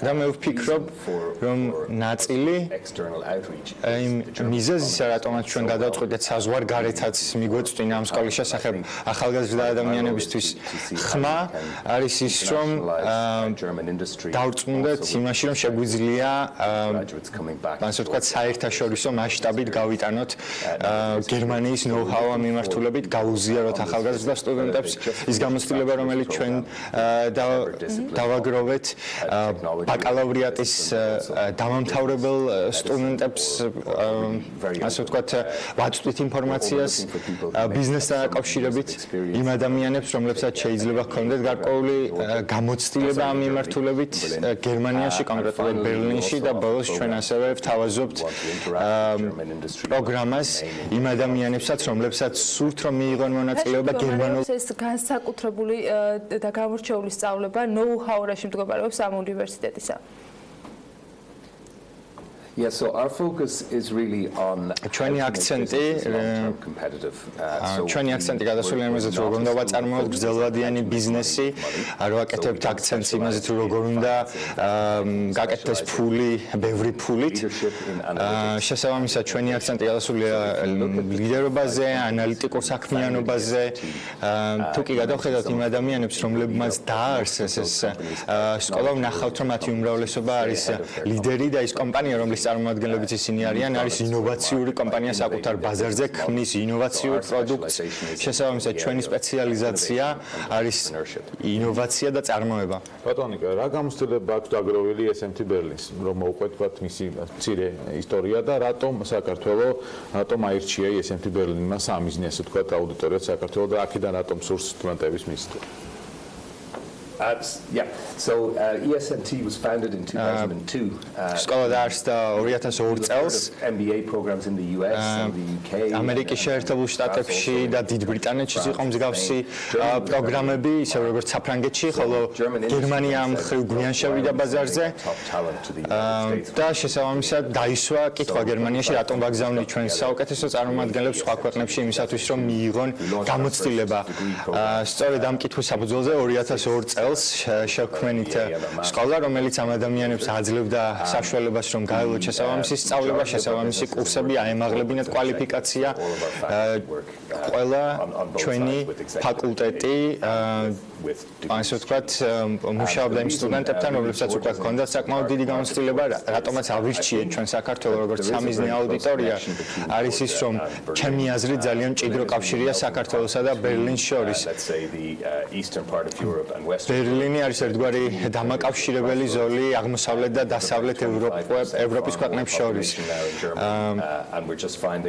და ჩვენ ვაანალიზებთ, რომ რაც უფრო მეტ კაპიტალს ვდებთ ამ რეგიონში, იქნება ეს საქართველოში, აზერბაიჯანში თუ ნებისმიერ სხვა მეზობელ ქვეყანაში, ვიღებთ ძალიან კარგ შედეგს და ძალიან დიდ ინტერესს გერმანიის მიმართ. და ჯერჯერობით საქართველო არ არის ევროკავშირის წევრი, თუმცა იმედს გამოვთქვამ, რომ მომავალში შეძლებს ამ ორგანიზაციაში გაწევრიანებას და ეს პროგრამა, გერმანიის პროგრამა აადვილებს ამ პროცესს.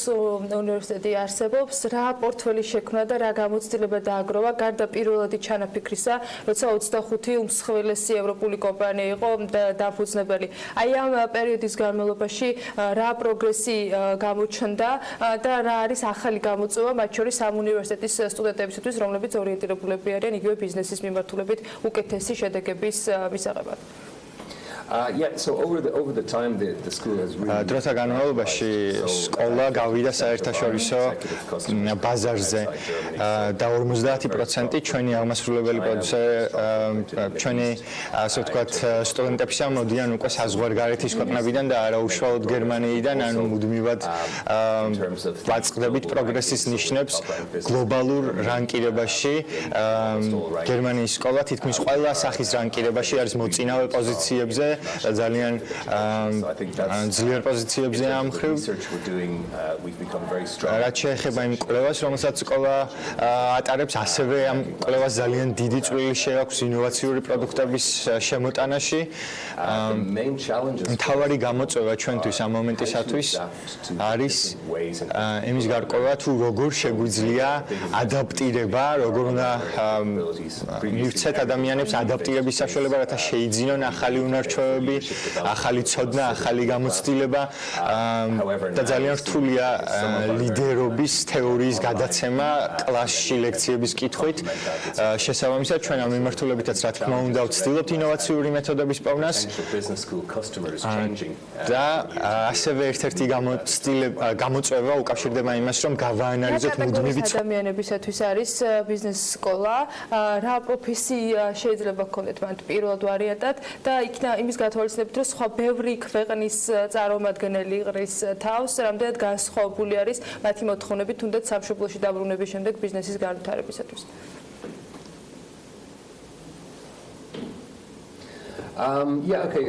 Just to unpack that a little bit. So I think our program ფიქრობ, რომ ჩვენი პროგრამა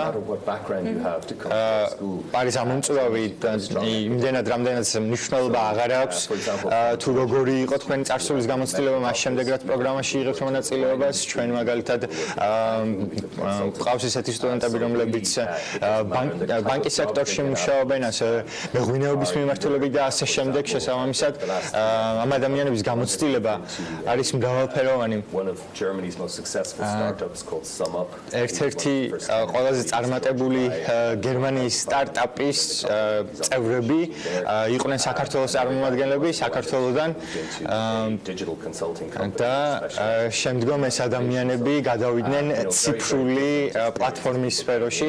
შესაბამისად, შეგვიძლია ვთქვათ, რომ ძალიან სხვადასხვა სახის გამოცდილებას ფარავს ჩვენი კურსები, ჩვენი პროგრამები. არა აქვს რეალურად მნიშვნელობა, რომელი ქვეყნიდან მოდიან ადამიანები, უფრო მნიშვნელოვანია ის ენერგია, რომელიც მათ თან მოაქვთ და რა თქმა უნდა ის ცოდნა, რომელსაც წაიღებენ ჩვენი უნივერსიტეტიდან, რადგან ინოვაციაზე ვაკეთებთ აქცენტს. კიდევ ერთი ნაწილი, თქვათ, ვისთვის არის ESMT ბერლინი, როდესაც ვკითხულობდი ინფორმაციას საუბარი იყო, რომ ბიზნეს ადმინისტრირების სამაგისტრო პროგრამაზე, რომელიც არის დაუსწრებელ ფორმატში, 27 წელია საშუალო ასაკი სტუდენტებისა. ამ შემთხვევაში კიდევ ვისთვის არის ასაკობრივ ნაწილსაც რომ შევეხოთ, ვინ სწავლობს ESMT ბერლინში, ვის შეუძლია ასე ვთქვათ, რომ თავის უნარჩვევები გაიუმჯობესოს.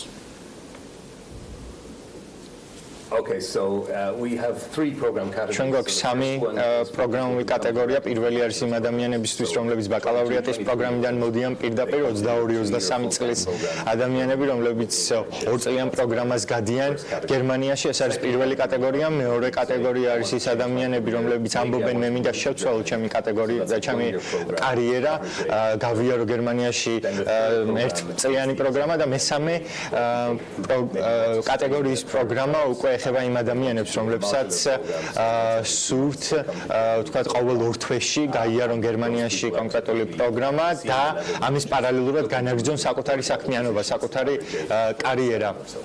Დარწმუნებული ყველა სხვა დანარჩენ დეტალზე დღეს საღამოს უფრო მეტ პასუხს მიიღებენ დაინტერესებული ადამიანები და მათ ექნება შესაძლებლობა რომ თქვენთან კომუნიკაციისას მათ შორის საკუთარი გეგმების განხორციელებისათვის დამატებითი ინფორმაცია მიიღონ. მადლობა იმისთვის რომ იყავით ჩვენთან ერთად. ნიკ ბარნივილი მენეჯმენტისა და ტექნოლოგიის ევროპული სკოლის აკადემიური პროგრამების ასოცირებული დეკანი იყო საქმიანი დილის სტუმარი. ახლა დრო არის გრძელვადიან ამითის პროგნოზს გადავხედოთ და რეკლამის შემდეგ უკვე ნინო ზამბახიძესთან ერთად გიბრუნდებით პირდაპირ ეთერში.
საქმიანის ბოლო ბლოკში ნინო ზამბახიძესთან ერთად დღეს უნდა გავიცნოთ კიდევ ერთი ფერმერი, ამჯერად ქართული ჩაის კულტურებიდან, მეგრული ჩაის შექმნის ისტორია, ბიზნესი, რომელიც სულ რამდენიმე წელს ითვლის, თუმცა ვიდრე სტუმართან გადავალთ, ნინო დილამშვიდობისა, მოგესალმებით და უნდა დავიწყო იმ თემით, რომელიც უკავშირდებოდა ფერმერების და პრემიერის შეხვედრას. ამაზე ჩვენ სხვათა შორის ჰქონდა შესაძლებლობა, რომ ფერმერთა ასოციაციის წარმომადგენლების სვემა სპინძლა, მაგრამ შენგანაც რო არ მოვისმინო, არ შემიძლია. როგორ დასრულდა ეს შეხვედრა? იყო ძალიან ბევრი კითხვა, იყო განსხვავებული ფორმატი, უბრალოდ სამუშაო ფორმატი, იმიტომ რომ მედია ელოდებოდა ამ დახურული ნაწილიდან უფრო მეტი ინფორმაციის მიღებას, იმიტომ რომ ზოგადად ეგეთ ფორმატებში უფრო ღია არის ხოლმე დისკუსია და უფრო მეტი საუბრის შესაძლებლობა არის. რა შედეგებით დასრულდა და რამდენად იყო საინტერესო ამ შეხვედრიდან კონკრეტული შედეგები? მოგესალმები, ანა, ვექა, მივესალმები ჩვენ მაყურებელს.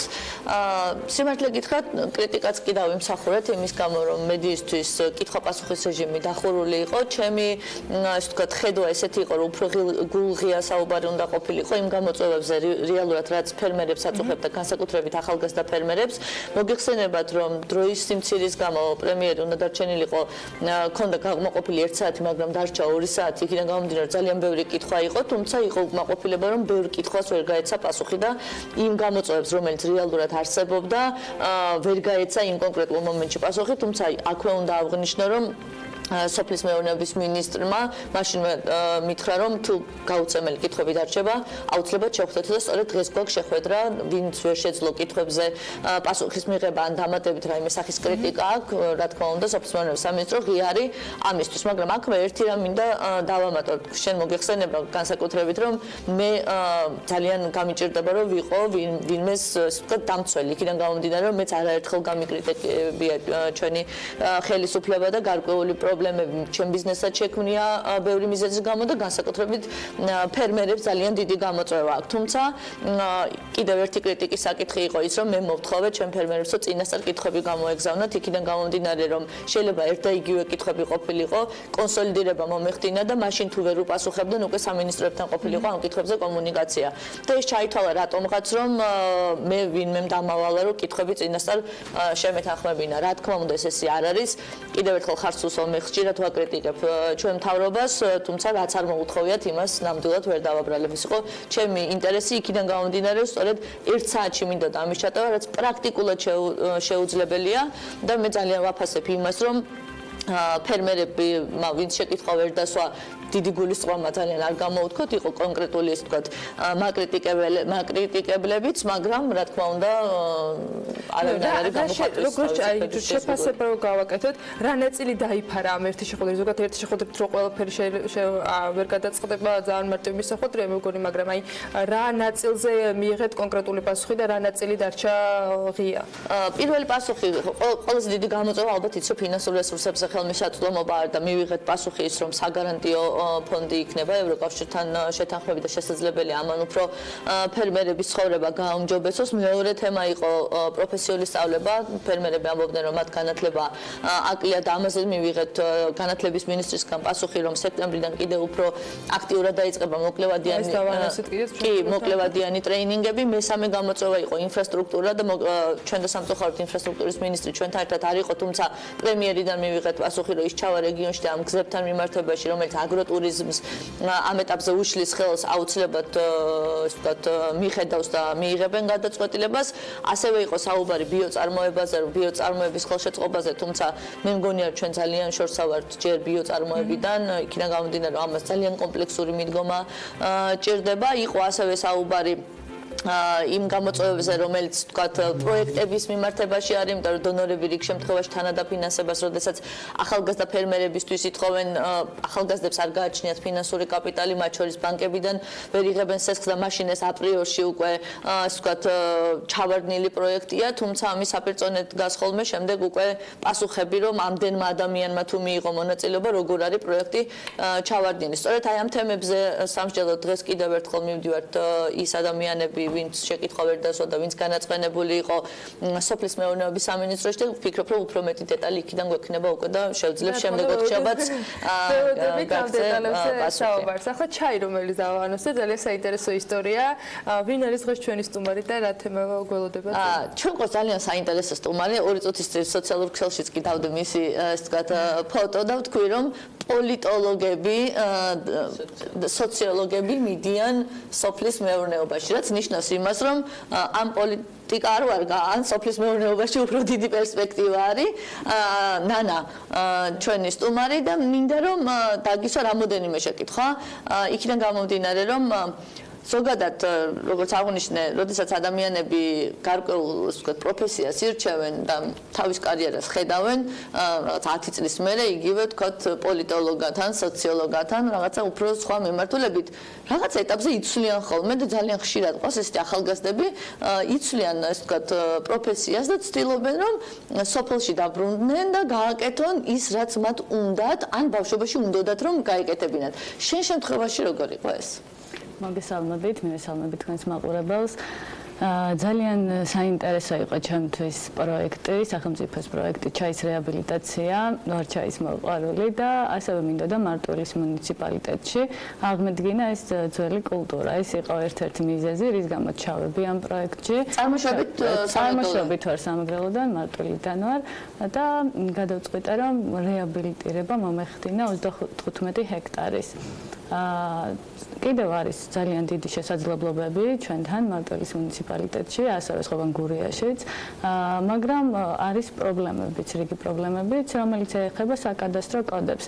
ძირითადად ათვისებული არის მარტვილის მუნიციპალიტეტში 150 ჰექტარამდე ჩაის პლანტაცია, მაგრამ არის შესაძლებელი, რომ გაიზარდოს ეს, თუმცა როგორც უკვე აღნიშნე, პრობლემური არის საკადასტრო კოდი. ანუ როგორც საძოვრები, ასე ჩანს ეს არაკეთის ისეთი ადამიანების მიერ რო იყო დარეგისტრირებული, ანუ ეს ცოტა უფრო ანუ ეს არის თუმცა დღის წესრიგში დგას თქვენს მიერ აღნიშნულ შეხვედრას მეც ესწრებოდი და იქ იყო საუბარი ამაზე, რომ აუცილებლად ეს გადაიხედება, ესე ვთქვათ, იმიტომ რომ არის სურვილი, მაგრამ მეწარმეები ვერ ღებულობენ მონაწილეობას, ვინაიდან ჩანს როგორც საძოვარი და თქვათ არა როგორც ჩაის პლანტაცია.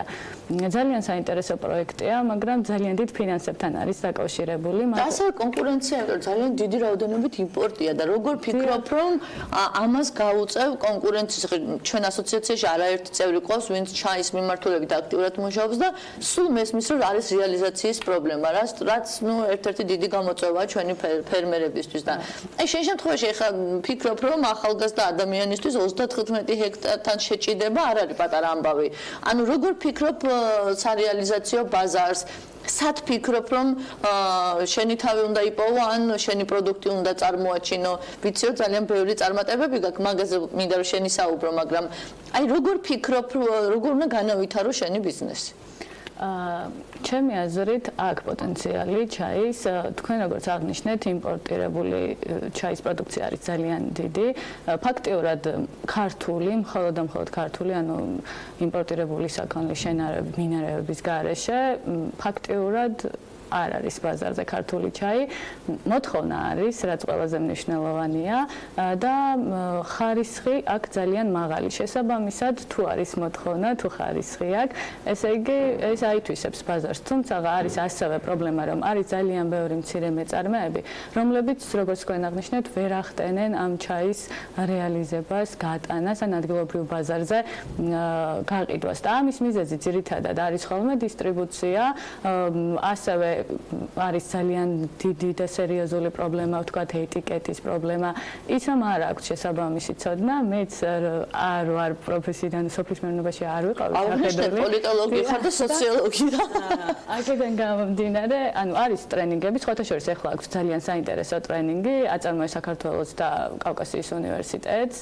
ეს არის ექსპორტის მენეჯერთა სასერტიფიკატო კურსი. მეც მაგას პირველი გამოშვები ვიყავი, მაგ სერტიფიკატიც კი მაქვს. ყველგან სადამ მებედი. ძალიან საინტერესოა, ანუ ცოდნას გვაძლევს, რაც ყველაზე მნიშვნელოვანია, იქ ვართ მცირე მეწარმეები, რომლებიც სწავლობთ, როგორ უნდა გავაკეთოთ ეს 1 მარტიდან შევიდეთ, თუ არ ვცდები ეტიკეტირება ძალაში, რომ დავიცვათ და არის, ანუ როგორც თემას რო დავუბრუნდე, ეს ეტიკეტირება, დისტრიბუცია, ანუ შეფუთვის პრობლემა, ანუ როდესაც არ არის შესაბამისი ცოდნა, თან არ არის ფინანსები, ხო, როგორც უკვე აღნიშნეთ, ძალიან დიდ თანხებთან არის დაკავშირებული და არ აქვს ამდენი ფინანსი. ანუ ნახევრად კარგ პროდუქტს ვერ გაიტანთ, ანუ თან ვერც შეიტანთ ქსელურ მაღაზიებში, იმიტომ რომ მოთხოვნა აქვს სტანდარტის მიხედვით. თან ადგილობრივ ბაზარზე როგორ უნდა გაყიდო, ანუ არის კი რაღაც რამდენიმე ფესტივალი იყო, სადაც მივიღეთ მონაწილეობა, იყვნენ ჩაის წარმომადგენლები, ძალიან საინტერესო ადამიანები და ძალიან დადებითად დავახასიათებთ, იმიტომ რომ აი კონკურენტის მიდგომა არ აქვს, აქვთ მეგობრული მიდგომა, რომ აი ერთიანად რაღაც გაკეთდეს. იგივე დავინახე, მაგალითად სახელმწიფოს მხრიდანაც, მაგრამ უნდა გადაიდგას შესაბამისი ნაბიჯები, რომ ეს სფერო უფრო კომპლექსური გახდეს, უფრო დაიხვეწოს და შესაძლებლობა მიეცეთ უფრო მეტი მეწარმეებს, რომ ის იდეის დონეზე არ დარჩნენ და უფრო განვითარდნენ, როგორც აღნიშნე, მეც დავიწყე ეს პროგრამაში ჩართვით თავიდან, რეაბილიტაცია, მაგრამ გზადაგზა არის ძალიან ბევრი პრობლემა. ანუ ვალდებულებები, რაც აქვს სახელმწიფოს მოთხოვნით ამ პროგრამით, რეალურად ის პირველადი თან დაფინანსება, რაც იყო, არ არის საკმარისი ეს თანხა, ამისთვის რომ ბოლომდე გახვიდე. ნუ დასაწყისში უნდა იცოდე, როდესაც ბიზნესი იწყებ რაღაც რისკები არის, მაგრამ ერთ-ერთი გამოწვევა არის, რომ მაგალითად პასუხი ის არის, რომ თუ იცი რომ ამის შემდეგ შენ თვითონ ვეღარ შეძლებ, ნუ არ აკეთებ ამას, იმიტომ რომ ესეც ჩვენი გადასახადის გადამხდელების თანხა არის, ხო, რომელიც თქვენაირ ადამიანებს ხმარდება. კარგი, მაშინ ესეთი შეკითხვა მაქვს, აფასოვებ თუ არა, თეთრი ჩაიც გაქვთ, ხო? თეთრი ჩაიც წელს 2019 წლის 1 მოსავალი მაისის მოსავალი იყო თეთრი ჩაი, რომელიც გურიაში ჩატარდა ჩაის ოსტატა საქართველოს ეროვნული ჩემპიონატი და იქ გავიტანეს საერთაშორისო დონის მსაჯები ესწრებოდნენ. ძალიან დიდი მოწონება დაიმსახურა დაიმსახურა ჩემმა ჩაიმ, რამაც საბოლოო ჯამში გამარჯვებაც მოიტანა და ევროპის ჩემპიონატზე უნდა წავიდე შემოდგომაზე. ჯერჯერობით თარიღი არ არის, ზუსტი ცნობილი, იქიდან გამომდინარე, რომ 22 ქვეყანა არის მონაწილე და 22-ვე ქვეყანაში როგორც კი დასრულდება, შემდეგ გამოცხადდება, სად ჩატარდება და ზუსტი თარიღი გვეცოდინება. თეთრ ჩაისთან ერთად მწვანე ჩაი და შავი ჩაიც გადავამუშავეთ. ამ ეტაპზე გვაქვს შავი ჩაი, რომელმაც ძალიან დიდი მოწონება დაიმსახურა იმ მომხმარებლებში, ვისაც ჰქონდა იმის საშუალება, რომ გაესინჯათ. ძალიან მალე გეგმავთ, რომ გამოვიტანოთ ბაზარზე, ვანონსებ, რომ მეგრული ჩაი გამოვა მალე გაყიდვაში. ანუ სახელწოდებით მეგრული ჩაი იქნება. მეგრული ჩაი. თუ არის კახური ღვინო, რატომ არ იყოს მეგრული ჩაი? მეგრულ აჯიკას ჩაანაცვლებს, ახლა მეგრული ჩაი, ხო? დაახლოებით აი ამ პრინციპით მივდივართ. ჩაანაცვლების პრინციპით არ ვიცი, მაგრამ შევსვები შეიძლება. ხო, აბა ჩაანაცვლებს. ჯერ წარეჭამე კვლავ თბილი. აი ძალიან კარგი მარკეტინგული სლოგანიც გამოვიდა. და კიდევ ეს ვთქვათ, ბოლო შეკითხვა მაქვს, აპირებთ რა გაფართოებას, იმიტომ რომ 35 ჰექტარი საკმაოდ მასშტაბური არის, გადამამუშავებელი საწარმოც გაქვთ თუ გეგმავთ? ეხლა ანუ ვალდებულებაში გვაქვს, რომ 2020 წელს უნდა გქონდეს ქარხანაც, ეხლა მიმდინარეობს ქარხნის მშენებლობა, დანადგარები უკვე შევიძინეთ, ამ დანადგარებით მოხდა სწორედ ჩვენი ჩაის გადამუშავება. 2020-ისთვის იქნება დასრულებული წლის ბოლოს, ანუ გავხსნით ქარხანას. არის იქ რაღაც ცოტა კოსმეტიკური რაღაცები დარჩენილი, თორე ძირითადი რაც არის გაკეთებული გვაქვს. და რაც შეეხება თქვენ შეკითხვას, ვაპირებთ თუ არა გაფართოებას, დიახ, რადგან ძალიან მაინტერესებს ეს სფერო.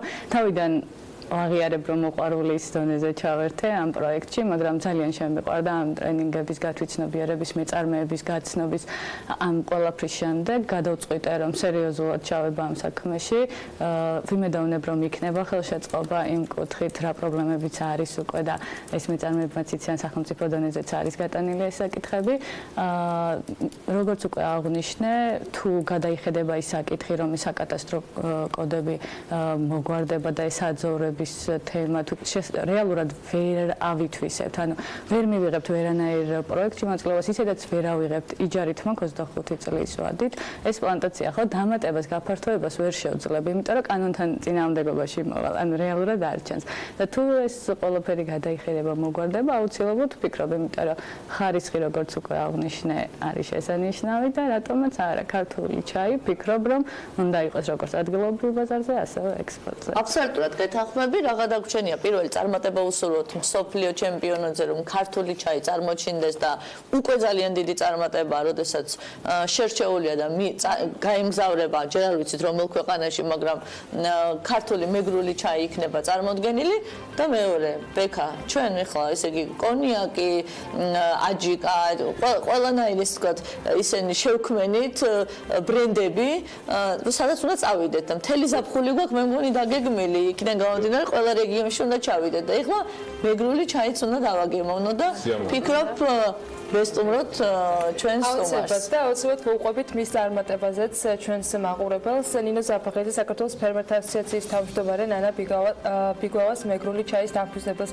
მასპინძლობდა საქმიანი დილის ეთერში და წარმატება მას მინდა უსურვო კიდევ ერთხელ. დავიდეთ ჩვენს მაყურებელს დავამშვიდობებოდეთ, დაგიტოვებთ სიუჟეტს ლისის ტბასთან დაკავშირებით თბილისის ზღვაზე და დიღომში, სწორედ ამ ტერიტორიებზე, რომელთა ნაწილმაც გენგეგმის მიხედვით ზოგადი რეკრეაციული ზონის სტატუსი შეიძინა. ეს ტერიტორიები კერძო საკუთრებაშია, თუმცა მესაკუთრეებს ტერიტორიაზე მშენებლობის უფლება არ აქვთ. ანუკა ჯოხაძე დაინტერესდა თემის დეტალებით და ყველა დაინტერესებული მხარის პოზიცია მოისმინა. ახლა თქვენ მოგასმენებთ ამ პოზიციებს, ხვალამდე გემშვიდობით და ბედნიერ დღეს გისურვებთ.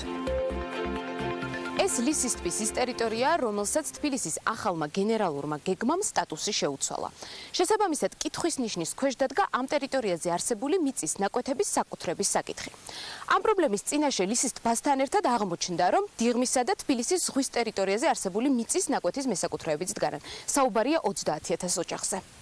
წარმოიდგინეთ, რომ გაქვთ მიწის ნაკვეთი, რომელიც წლებია თქვენს საკუთრებაშია. გეგმავთ საკუთარი სახლის აშენებას, გაკეთებული გაქვთ პროექტირების თქვენეული ვერსიაც, მაგრამ არა. ერთ დღეს თქვენ აღმოაჩენთ, რომ მიწის ნაკვეთი, რომელზეც თქვენ საკუთარი სახლის მშენებლობას გეგმავდით, რეკრეაციული ზონის ნაწილია, სადაც მშენებლობა აკრძალულია.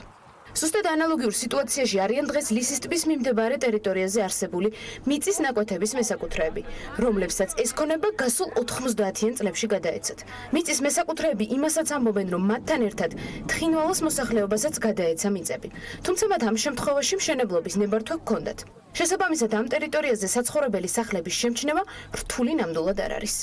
ჩვენ გვპირდებოდნენ, აი რამოდენიმე უკვე 5 წელზე მეტია, რომ იგივე უფლებებს მოგვანიჭებდნენ ჩვენ აი ლისის დასახლებას და ველოდებოდით აი ეს წლები. ანუ გამოდის, რომ ხელოვნურად მოხდა აი ამ მიწების დაკონსერვება მერიის მხრიდან.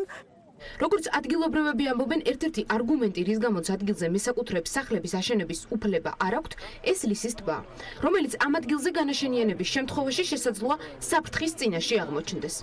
აღნიშნულ თემასთან დაკავშირებით BMG თბილისის მერიას დაუკავშირდა.